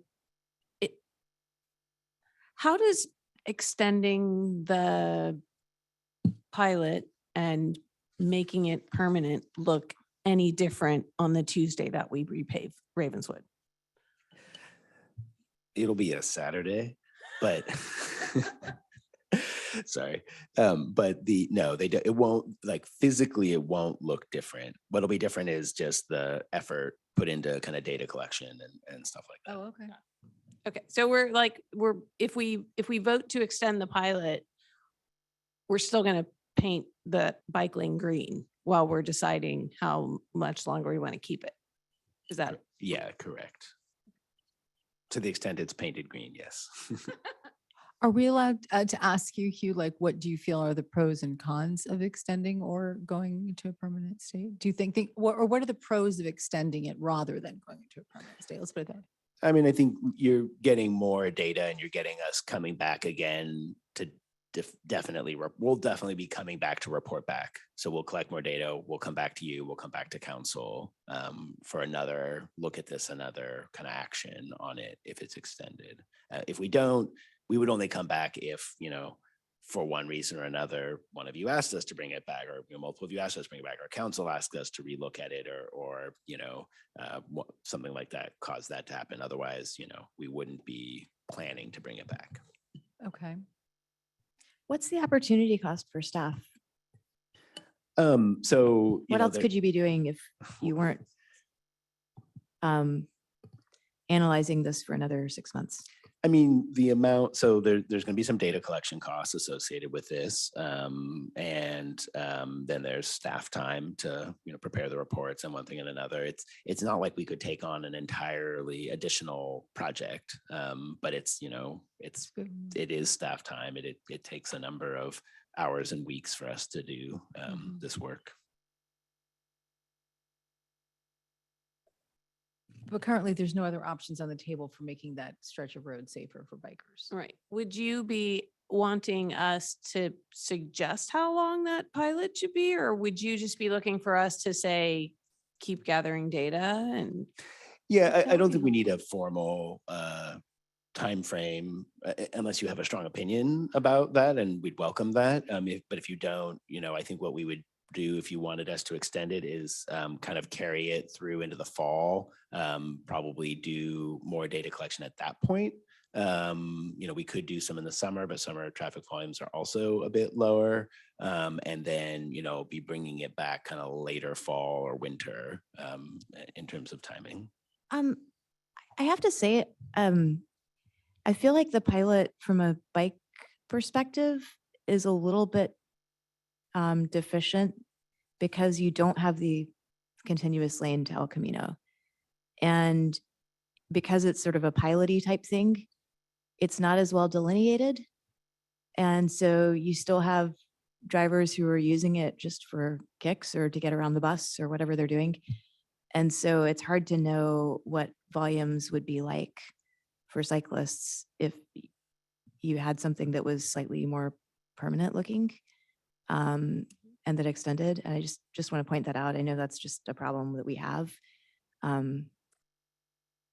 And I'm happy to say to continue the pilot, but I guess I'm wondering, time is money and we have a lot of streets to make safe. And the queuing, I'm not particularly concerned about. I mean, the suggestions are often made that we should route all cyclists on one route across the city and have them go out of their way. And I'm okay with an extra light cycle, especially if somebody sitting in that light says, I'm going 3 miles. Those bikes are going pretty fast. Like maybe I'll try that sometime because there's a nice green lane for me. So I guess what I wonder is what kind of thing would you learn from a pilot that would cause you to alter course from what you think you would do now? Yeah, it's a very good question. And ultimately we're going to take direction on whether or not we would alter course on it. What I would say is that the thing that you mentioned that we wouldn't get with we don't get now, we will get with the full pilot, because when we resurface, all the other bike lane elements will be completed as part of that. This is only this piece that's not. Yeah. That's being added piloted. Everything yeah. else is just being installed. Yeah. I think I'm changing my mind. I think we should, I would make a motion to make it permanent because the more I look at this map, I think I trust that the staff will continue to look for ways for making Laurel and the signal and the backup as best as it could possibly be. If there is a little bit of additional backup, I still don't see any other solution for bikers except for adding a lane in that section. The only thing, sorry, Hugh, I did have a question I forgot to ask, which was, is there anything going to be different about that Laurel traffic that you expect with SRI and all that?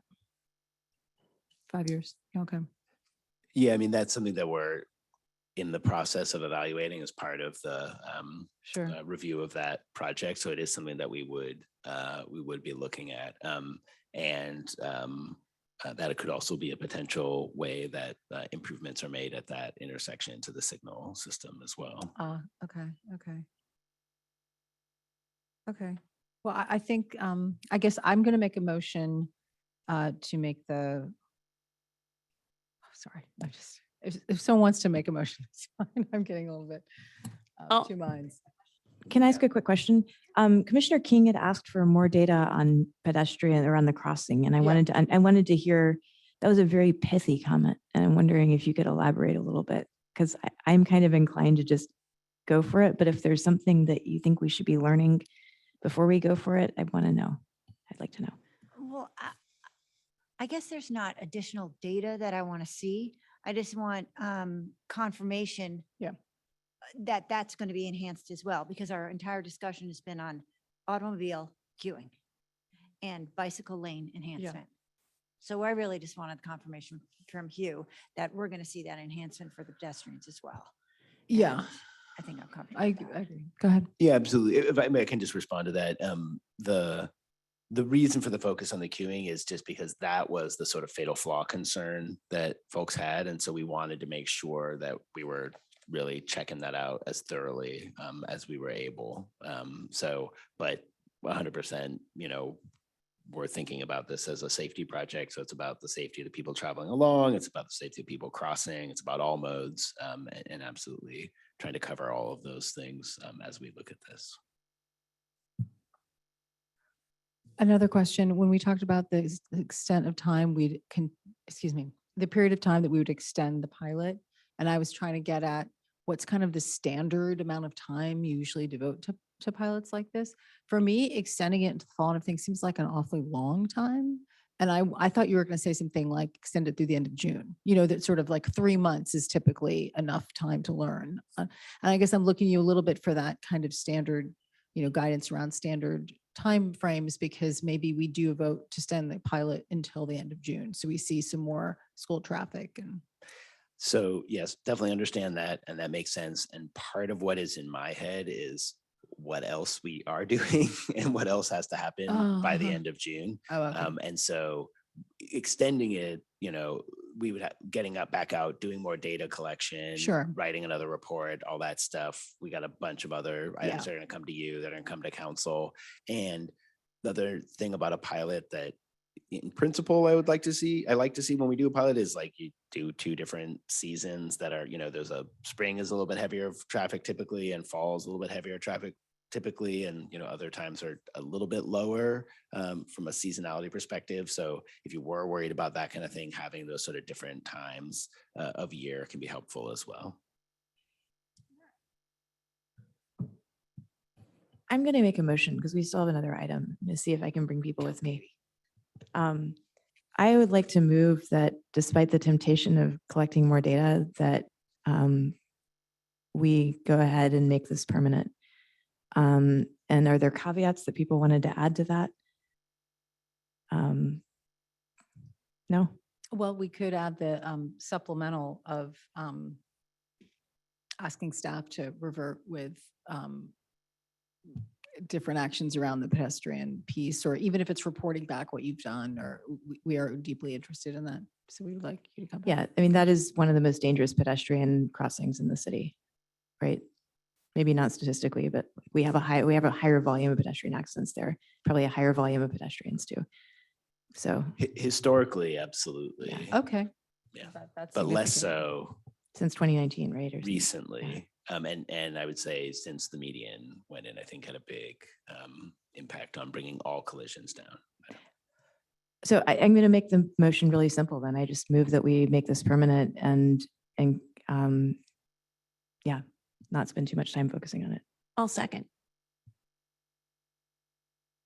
However, sorry, can we make a motion with an additional sentence or phrase or something that says we would like to ask staff to come back to report back on additional improvements that you'll be making to the. You can just give pedestrian? us that direction and we can take that as Thank you. direction. Oh, separate apart from the motion. Okay.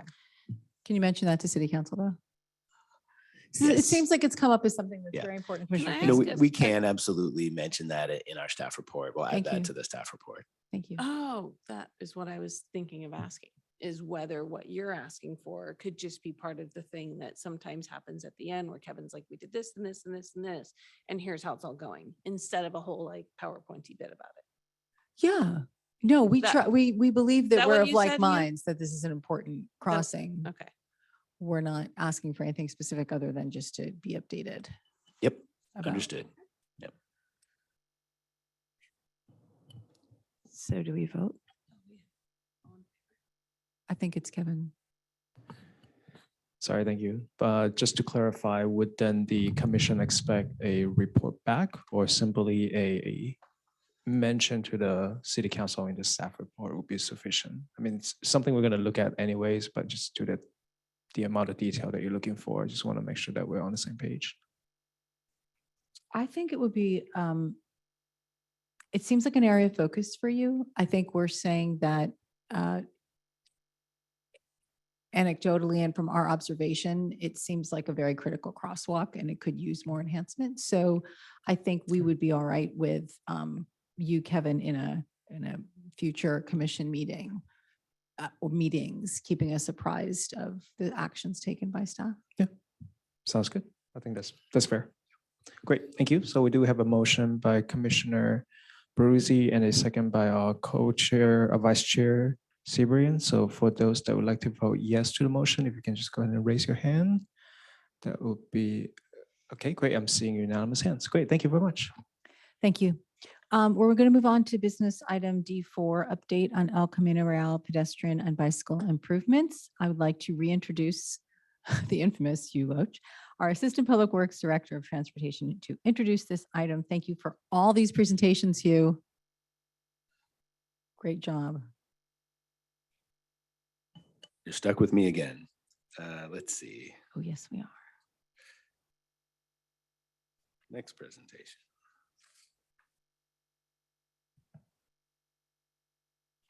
Okay, again, thanks for bearing with us on this. Lots and lots of things going on.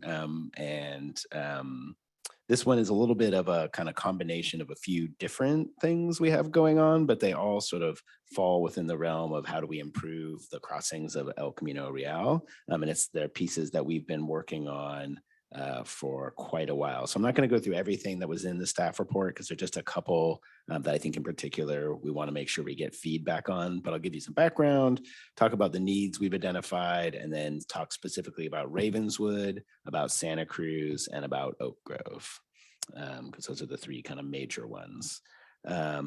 So as background, we have in our general plan sort of guidance to provide full pedestrian access at signalized intersections, so crossings on all legs of the intersections. As of earlier this year, there were 5 that didn't, and we're down to 3. So that's good. Other things to know, and some of you may have been involved in the El Camino Real corridor study, which looked at both improvements along El Camino Real, but also crossings as a critical priority. There's also the Peninsula Bikeways study that was led in partnership with other cities through this Managers Mobility Partnership that some of you may be familiar with. We do have the signed Peninsula Bikeway that runs right over here, but also a study that identified El Camino Real as sort of a long-term kind of north-south bikeway through the several cities, kind of the mid-peninsula.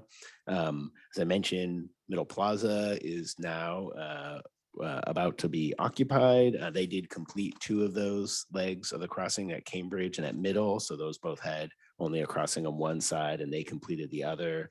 And then of course, the Middle Avenue Complete Streets project has as one of its elements the desire to enhance the bike crossing at Middle Avenue and El Camino Real further. And of course, we're going to be studying and evaluating and trying to come up with the best design possible through that project as we move forward into design.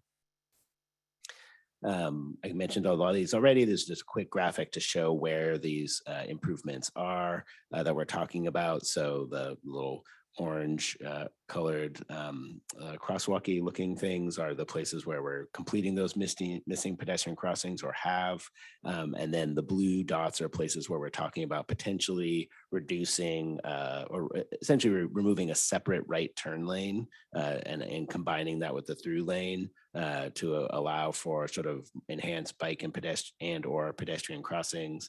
And then those and the sort of 3 locations. So the Ravenswood, we're talking mostly about the pedestrian crossing, and then at Santa Cruz and Oak Grove, we're also talking about a little bit of capacity reduction.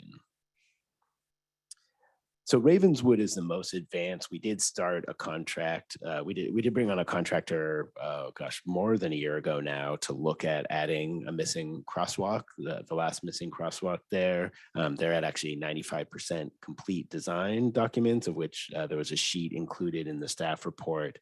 And we did apply for last year a grant from the Transportation Authority that's called the Alternative Commute Reduction and Travel Demand Management Program. And we did receive that grant. So we're excited to have some money to help implement that crossing. We did there are a number of improvements here. So in addition to the new crosswalk, there are also upgrades to the curb ramps. We're adding median refuges across where possible. So like when you kind of cross the median, there'll be basically median on either side of you, not just on one side, which is nice. And then we have an issue where on southbound El Camino Real, or really Caltrans is an issue because it's their road technically, but routinely larger vehicles will clip the signal equipment. So the pole, if you've noticed, has been hit. I've got some pictures of that. And in addition, it's very challenging to build a safe, comfortable pedestrian crossing at that location in the current geometry. That's where Mike's Pizza is, if you can picture it. And the building is right at the lot line there. And so as a result, there's like just not a lot of space. And there's a lot of people. That's one of our more heavily used crossings of El Camino Real. So a lot of people and not a lot of space, and then these sort of turning challenges. So we're proposing to remove that right turn pocket and replace it partially with a small bulb out there to enable that safer crossing and to protect the signal equipment. This is kind of an image of all of that. Might be a little bit hard to read, but some of the things that are coming from this are directional curb ramps at all the crossings. So each crossing will have a directional curb ramp, which is nice, makes for a more direct crossing. There are also sort of reduced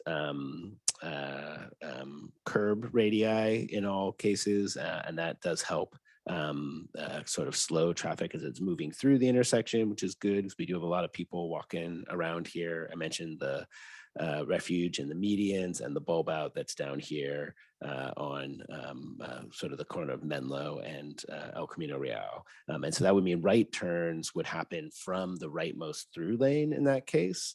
And we did evaluate, and it is in the staff report. I didn't put it in the presentation, but we can pull it up if we need to, the addition of all these changes. So the addition of the crosswalk is the sort of single biggest change to the operation of this intersection, because now you'll have pedestrian crossings on both sides. That'll obviously be more efficient for pedestrians, but it does add some additional signal time to that crossing, which means that it adds overall delay for vehicles traveling through here.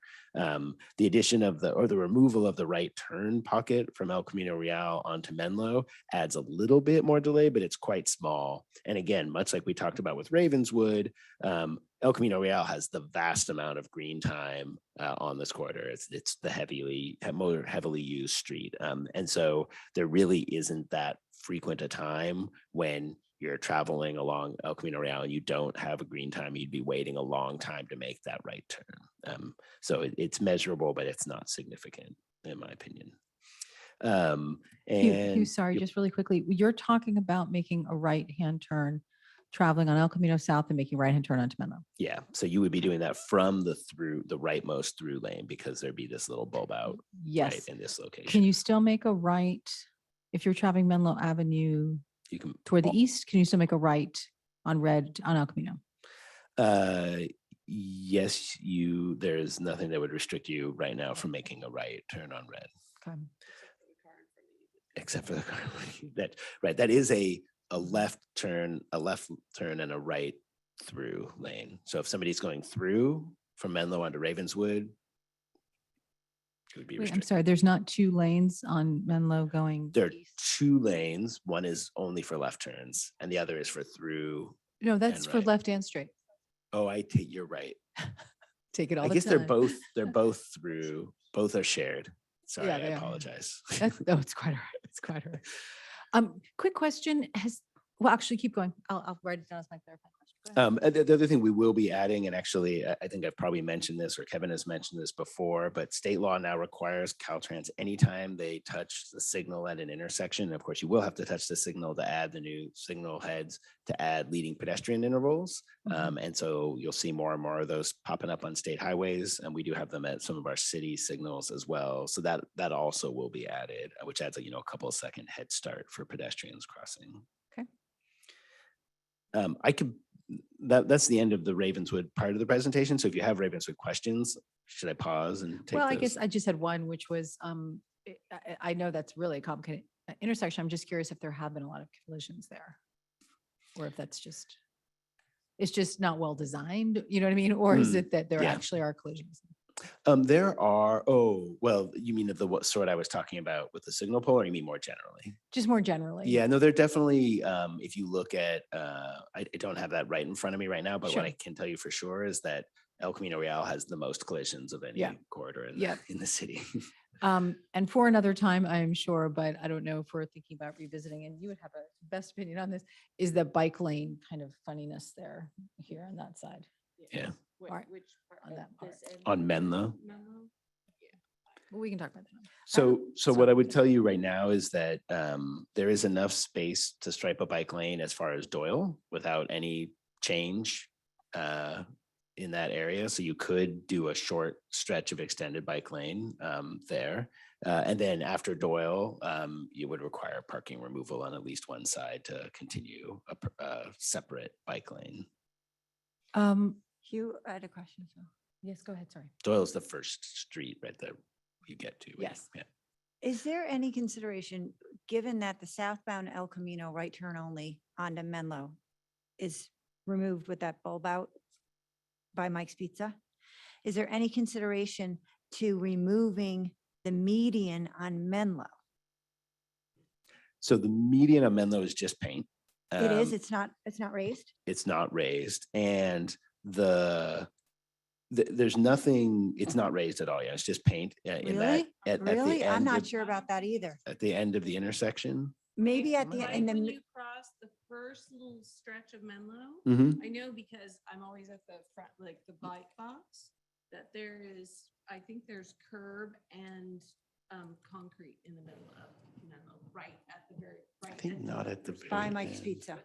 So the first 35 feet is just paint Really? Yeah. Yep. Yeah, it's paint, it's paint. on Menlo, I'm looking right in on front of Menlo, the Mike's street view. Pizza. Yep. Really? And Yes. then there's curb. And then there's As curb. you get toward Trader Joe's, it gets, Right. it is slightly raised. Oh, yeah. Yeah. It's paint and then Mhm. it's- And it's that way for the reason I think you're suggesting, which is that when Exactly. trucks need to turn there, Precisely. they might need that space to be able to get around and make that. But there's nothing in what we're doing that should make it harder for them to make a turn. They'll actually have a wider lane to turn from Okay. effectively. And so it should be it should work. I'm not concerned about the sort of truck turns, which they do need to get to some of the businesses down there. Thanks, you. I'm sorry, before we moved on, we could move on if this is not relevant to this presentation, but you said something about how you could create a bike lane to Doyle on Middle. But actually, it looks like it's painted with a bike with an arrow, but you meant an actual lane, that one block. I didn't hear that. I'm sorry. Forget it, let's just move on. Okay. So then the other two crossings, these are just purely at the conceptual phase. So for Ravenwood, we are, looking for your feedback on continuing that process and bringing it ultimately, because we have this grant into implementation, hopefully later this year. For these ones, these are just at a much earlier phase. They're just concepts. They're just meant to kind of elicit your feedback and help us think about the extent to which we may or may not want to prioritize those among other projects that we do as we move forward. And they're really at Santa Cruz, with a lot of other changes happening. It's also a pretty inefficient signal where you have kind of split phasing, and there may be an opportunity to make that go away. We've also, as staff, received direction from council to continue the partial closure and have the Streeteries program, or it's called the Streeteries program, continue. And that kind of direction, which will be coming forward in the coming months, means there'll be a lot less traffic using that. And so there's a potential opportunity to do some bulb outs and make the pedestrian crossings a little shorter and a little more pedestrian oriented, for lack of a better word. And then at Oak Grove, as one of sort of significant bike corridors, there's quite a skew to that intersection, and there's an opportunity to better align potentially the bike crossing traffic by limiting again, sort of combining the right and through movement at that intersection. So I'll just show you the concepts so you can kind of see what they look like. So this is Santa Cruz, and you can see what's potentially suggested is essentially you'd have a bulb out on both of those. You'd have where you have a right turn lane now coming from Santa Cruz, it would be a through and right turn lane. And similarly, coming from the other direction on Santa Cruz, that would straighten out these crossings, which right now today are quite skewed, and then potentially create the opportunity for these two lefts to either happen at the same time or to happen in a little bit of a different fashion where, again, it just reduces delay on El Camino because you need less time for those crossings. And if you have crossings on both sides of El Camino, which you often do for pedestrians, right? That's a lot of time that's absorbed in getting people across. So there's definitely an opportunity to both sort of make it nicer for pedestrians and kind of improve, potentially improve signal operation. So we'd have to look into the details of that. I'm not going to promise your cake and eating it too tonight, but there's definitely potential opportunities here. And then for Oak Grove, the concept again is sort of combining the sort of left and right turn movements into a single lane. And then essentially you can see the bike lanes kind of lie in a much more direct fashion. This is something that we have heard about from parents of middle schoolers going to Hillview as a concern, as one of the ways that people make their way there. And you're sort of heading here towards more of a protected bike lane type treatment. There isn't really room to do a full protected bike lane treatment, but you could eventually look into either signage, which is shown here, or signaling or other things to make the bike movement a little bit separate. So those are just very much concepts right now, kind of ideas about ways to enhance the safety of these crossings as they're used by folks today. If we were to do either one of these concepts, we would need, to spend some time doing actual kind of design work. There'd be resources associated with that. And then ultimately, we'd have to look at how we'd find funding to implement them. Hey, Hugh. We had a kid killed on El Camino at California Ave last year, getting right hooked in a situation where they were crossing to go straight, and a driver was, coming around them. And when I look at this diagram, that's immediately the thing that I worry about. I know right now it's complicated to ask kids to merge across traffic, but okay, we should do some public comment. But I'm curious if that's, It's a really good question. And that's why some of the other items are included. Some of the other ideas of items are included. And again, just a concept right now. I totally hear what you're saying. And there are different ways that you can kind of mitigate against that. So the ultimate way to mitigate against that would be through a bike signal, which you could have on an approach like this, where the bikes have their own phase for crossing. That has advantages and disadvantages, because then they also have a time where they don't have a phase for crossing. And so that's a potential disadvantage. But there are other things that we could potentially do as well. I think the challenge in a situation like this, and sorry, this is just thinking as I ride how I would handle this, is if you're all stopping and starting at the same time, then people know each other, they're all there. But if I'm a cyclist, I'm approaching a green light and their car is approaching it faster than I am or slower, and we're coming asynchronously into a signal that maybe I'm even sprinting to catch the light, which I've been known to do. that's where I worry that, you know, a driver is gonna not see me doing that and turn. And you know, I think about this a lot, but I feel like I see a lot of 11 and 12-year-olds who are just like riding along with their friends. And maybe don't have that level of situational awareness yet. Yeah. So especially on a safe route to school designated thing, I think we should be really extra careful. Yeah, that's good feedback. Hey, Hugh, I had a question. Can you add some color on the pedestrian part of the crosswalk? And if the signal, when you press the button, do these crosswalks speak to you or do they just count down? Because, and I say this only yeah. because I was crossing Valparaiso, crossing El Camino at Mhm. Valparaiso toward the 76. And it spoke to me and it said, Yeah. it is now safe to Right. cross El It does say, Camino yeah. going east, you know. Yeah, so we are upgrading. Amy, do you want to talk about this? Let's have Kevin talk about this. Yeah, I think this one in particular does have that feedback as well. So it tells you when you are ready to cross, which direction you're crossing, and then the countdown as well. Excellent. So similar to what you saw at the Yeah. Valparaiso. And will the other one on Ravenswood as well? I believe so. I believe the ones along El Camino, at least Valparaiso, Oak Grove, Santa Cruz, all have that function. That's fantastic. Yeah, and that is a standard to have the audible pedestrian warnings. And then the next fun thing that they have are the ones where you just wave at them and you don't have to press a Oh. button. I like that one too, because when you first press it, it screams wait at you really loudly.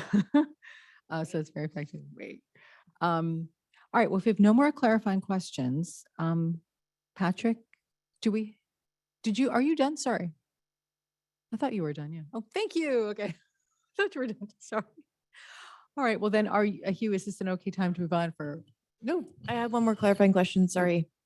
Forgive me. So I like bulb outs in general, but sometimes I worry about their precluding bike passage, and particularly in El Camino, where I know we're trying to add bike lanes, and there's this whole talk about this being the bicycle superhighway. I wonder what happens if we add a chunk of concrete right in front of where a cyclist might be riding. Yeah, that's something certainly on our minds as well. I would say for this instance, one, we have some room to work with still. This bulb out isn't the full width of the available space. So there is actually potentially some room to work with further in the future. And when we get to the point where we're going to make a decision about that, it's possible we'd have to modify this somewhat, but it's not a huge amount of something to modify. It's not like we're building a whole long corridor worth of this, right? It'd be potentially some small adjustments. So I think in the short term, we may be able to add bike lanes anyway, and two, we can make changes in the future if we have to. One more question, sorry. And this is obviously going to be a Caltrans jurisdiction scenario, but I've really appreciated the enhanced safety at the intersection of Sandhill and El Camino, because there's a no right on red sign, or you can't turn right, but then there's a green arrow if it's a protected right turn. And that's cut off a lot of, it's helped tremendously. You used to just have drivers basically flowing around that corner even when the light was red. And that was scary as a cyclist or pedestrian coming across there. And I'm curious about whether or not we have intersections in Menlo Park, like, for example, the one at Ravenswood, where we may want to, especially if we're adding a pedestrian leg there, might want to consider asking Caltrans about something like that. Yeah, also something that we've looked at a little bit and can look at more to think about some no right turn on red scenarios.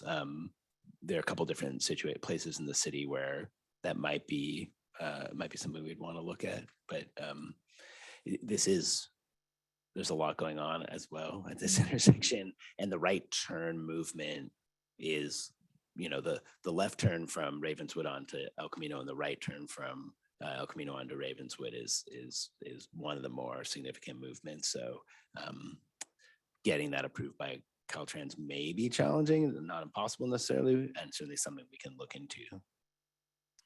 On the issue of signage in that last slide you had, I think we were looking at Oak Grove. There was a picture of a sign, which was like cars turning right, yield to pedestrian. Are those, is that a sign that we have up in Menlo Park? I don't think I've seen that. Do you know what I mean? The one that, I think we might somewhere, but I'm trying to I'm think wondering where. what Katie thinks of that sign because it was an issue that Yeah. she raised. It was on The last slide, last slide, when we're looking at the Oak Grove intersection, the suggested improvements. Can we throw that one back up? Sorry, Patrick, we're gonna not see your face for a moment. It was on the top right. Yeah, there are a couple different iterations of signs like this. Sometimes they are for pedestrians, sometimes they're pedestrians and bicycles. Do you like that? We like that. Yeah, so we do have one, not to yield to bike, but yield to pedestrian, basically similar sign, just a different icon. We do have that at Laurel and Oak Grove Oh, we do. Mhm. Okay, thank you. on the Oak Grove approach. All right, well, if there are no more clarifying questions from the commission, then Patrick, can you please call for public comment on this item? Yes, I can. Thank you, Chair Cole. For those joining us remotely, if you do have a public comment, please just raise your virtual hand or press *9 if you're calling in. All right, I will return the meeting to the chair. Then Through I through will, the chair, if I can just, I believe Mr. Cronin do want to speak, right? So I'm going to modify his public speaker card. So go ahead. My apologies.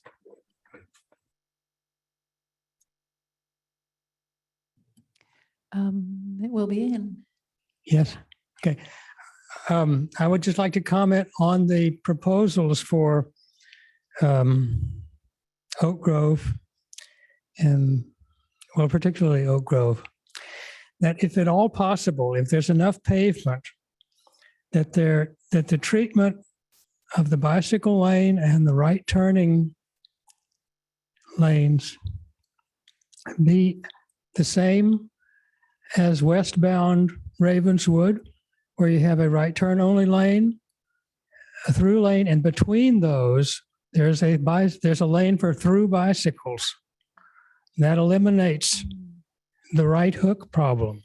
It goes away. But the configuration that was shown for Oak Grove almost guarantees right hooks, because it doesn't in no way suggest that the right turning motor vehicle should make the turn from the curb, which is actually what the law requires.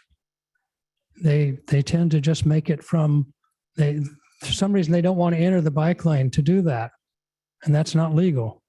So to the extent that by highway and road design, you can decrease hazard rather than increase, you should make things better, not worse.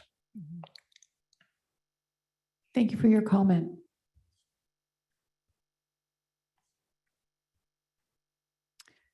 Well, now I'll move to ask the commission for feedback. Q, what are you, what's helpful to the staff here? Is this to have a motion or just to provide you feedback on what we've seen? I think for it's again sort of up to you, but at this point, feedback is probably sufficient. Yes, for I all agree. these. All right, well, let's provide feedback to the staff as they develop these concepts. Does anyone want to go first? I'll go. Yep. I'm all queued up. So first of all, I appreciated seeing that you were considering turn restrictions at the Mahoney, whatever that thing is, intersection near the post office. That has been such a sketchy place. We've had a number of kids in particular have getting hooked by drivers suddenly diving left. And so I think that's great. I would support that. I agree about, I mean, as you imagine, that I'm very concerned about right hooks. If we have a lane that's all the way to the right of right turn cars, especially because we know the kids aren't turning right on El Camino. They are invariably going straight, but a lot of drivers are not. And so it just feels like we're setting them up for failure. What I will say though is one of the scariest parts of riding on Ravenswood right now, and I don't expect the paint of a bike lane to magically make this tons better, is when a driver suddenly realizes they're in the wrong lane and they make a lateral movement without signaling, and I'm there or I'm approaching. And I've had many, many near misses just in that, like, which lane do I really want? And so, you know, as bold as you can make the delineation of this, no, this is really where bikes go. And here's the dotted place where you go. And if you missed it, drive around the block. I don't know. I mean, if we can have little bumpy things there, and that's super sketchy. And so those are right, but mostly I'm just really excited about this. Oh, and I will say again that, like, whatever we do with bulb outs to shorten the distance there, which I think is generally good. I don't want anything that would preclude the ability to have bike lanes, because I keep seeing people riding in El Camino and it's not comfortable or safe for most people who do it right now. And so, you know, especially when you have like parked cars and then you don't have parked cars and people are kind of going in and out of that space. So I want to keep our eyes on that price too. I want to say, I think those are both excellent comments and I agree with both of them. Do any other commissioners have feedback? No. I mean, I just deeply appreciate that you're looking at these intersections. It's really important, and it's really good to see the initiative and the leadership of staff. So thank you. I too, you know, have a little concern about the rate, moving the lane reductions. I'm struck on Santa Cruz. I think removing the right lane turn there is seems like less impactful, because fewer people are going to be exiting Santa Cruz in a car, basically, at that point, if the streeteries and whatnot are all being developed. Is most of what we can do for pedestrians at these intersections, excuse me, to complete the missing crossings? Is there, and I think the alignment helps pedestrians too, and obviously the sort of audio that you'll hear, you know, with the countdown is helpful, but is there anything else the staff has talked about? I know we want to really keep our eye on pedestrian safety as well as bicycle. Yeah, I think that, so there are a handful of things, all the things you mentioned, some of the stuff that's in the Ravenswood exhibit, like providing that refuge, again, so for people who take longer to cross that may potentially need two cycles to cross, which we hope that they don't, because it's, that's a lot, not ever going to be a great place to wait, but it does, you know, provide a little bit more safety there. Certainly leading pedestrian intervals help a lot with that too, by giving kind of that early start. That's something that should be happening as a matter of course, but you know, it won't happen all at once. It'll take some time to get some of that implemented, but anywhere we have a lot of pedestrians, that's something we're going to be pushing Caltrans to do as soon as we can. Although I believe, I haven't verified it, but I believe they are like already at Middle and Cambridge should have leading pedestrian interval now. So those are some of the key kind of things that we can do. There are times when, you know, that kind of no right turn on red can be particularly helpful, like during the pedestrian phase potentially and stuff like that. So those are things we can evaluate sort of case by case and see where that's something that we can could potentially get approved, and you know, where we have the right kind of volumes of both vehicles turning and pedestrians where it would make sense. But so yeah, there's a toolbox like there are with all things. Well, it makes a lot of sense, you know, with all the development on El Camino and things changing there so rapidly. So thanks for taking the action now, you know, to anticipate that. And please extend our thanks to the staff. Well, if there's nothing else, then let's move on to informational items. Under informational items, city staff provides an update on matters of importance to the commission. Informational items are not action items. However, a commissioner, city staff member, or a member of the public may request to make a comment or ask a question on any of the informational items. The one tonight is E1, update on major project status. Kevin, do you have an update for us? Thank you, Madam Chair. Just a couple quick updates for you. One is that we do now have a consultant for the shuttle program evaluation study. So excellent progress on that front. The other one is, as some of you know, that we had prior approval to put in always stop at terminal on Del Norte. And our initial intent was to perhaps have that go in around the same time where the MPCC would open. However, we did receive some additional feedback now from staff that work over there that they would like to see that sign go in a little bit faster. So we're gonna try to see if we can get that sign be good. installed a little bit sooner than that. Good. To kind of control the traffic that's going in and out of the area. So that's my update. Thank you. Thank you, Kevin. Can I make a staff update? So, Yes, you may. sorry, you've heard enough from me tonight, but the Coleman Ringwood study that we've been Yes. working on for a while. So we are going to have a public outreach meeting on May 4th for that, and it'll be at Menlo Atherton High School. And there should be postcards and whatnot making it to your mail and other kinds of announcements coming out through all the various channels that we push stuff out through here pretty quickly, but wanted to give advance warning of that. I mean, it should be real fun. There's gonna be some fun activities and some like build your own preferred cross-section kind of things with blocks that should be enjoyable. Really? So yeah, everyone needs to come. This is transportation planners May having 4th. fun. Yes, exactly. Oh, boy. We're getting a little punchy up here. Yeah, I'll so stop there. May 4th, Menlo Atherton High School, Coleman Ringwood. I'm thinking we should make Commissioner Coleman aware of that. I believe that's of interest to him. Yeah, I can send out an email with all the additional meeting information on that as well, like Great. the timing, et cetera. So. Well, Hugh, thanks for mentioning that. I think we'll have some attendance. All right then, Patrick, would you mind calling for public comments on the informational updates items? Thank you, Chair. If we do have any public comments on this item, please raise your virtual hand or press *9 if you're calling in. All right. In that case, I will return the meeting to the chair. Thank you, Patrick. Last thing is to ask the subcommittees if they have any reports or updates. And if not, I will announce the time and adjourn the meeting. So first, before I do that, I just want to quickly say thanks to everyone. This was a long meeting, but it's great to see all the good work happening and we appreciate it. Thanks for your time. So I am going to adjourn the meeting at 9:14 p.m. Thank you. Thank you. Thank you, everybody.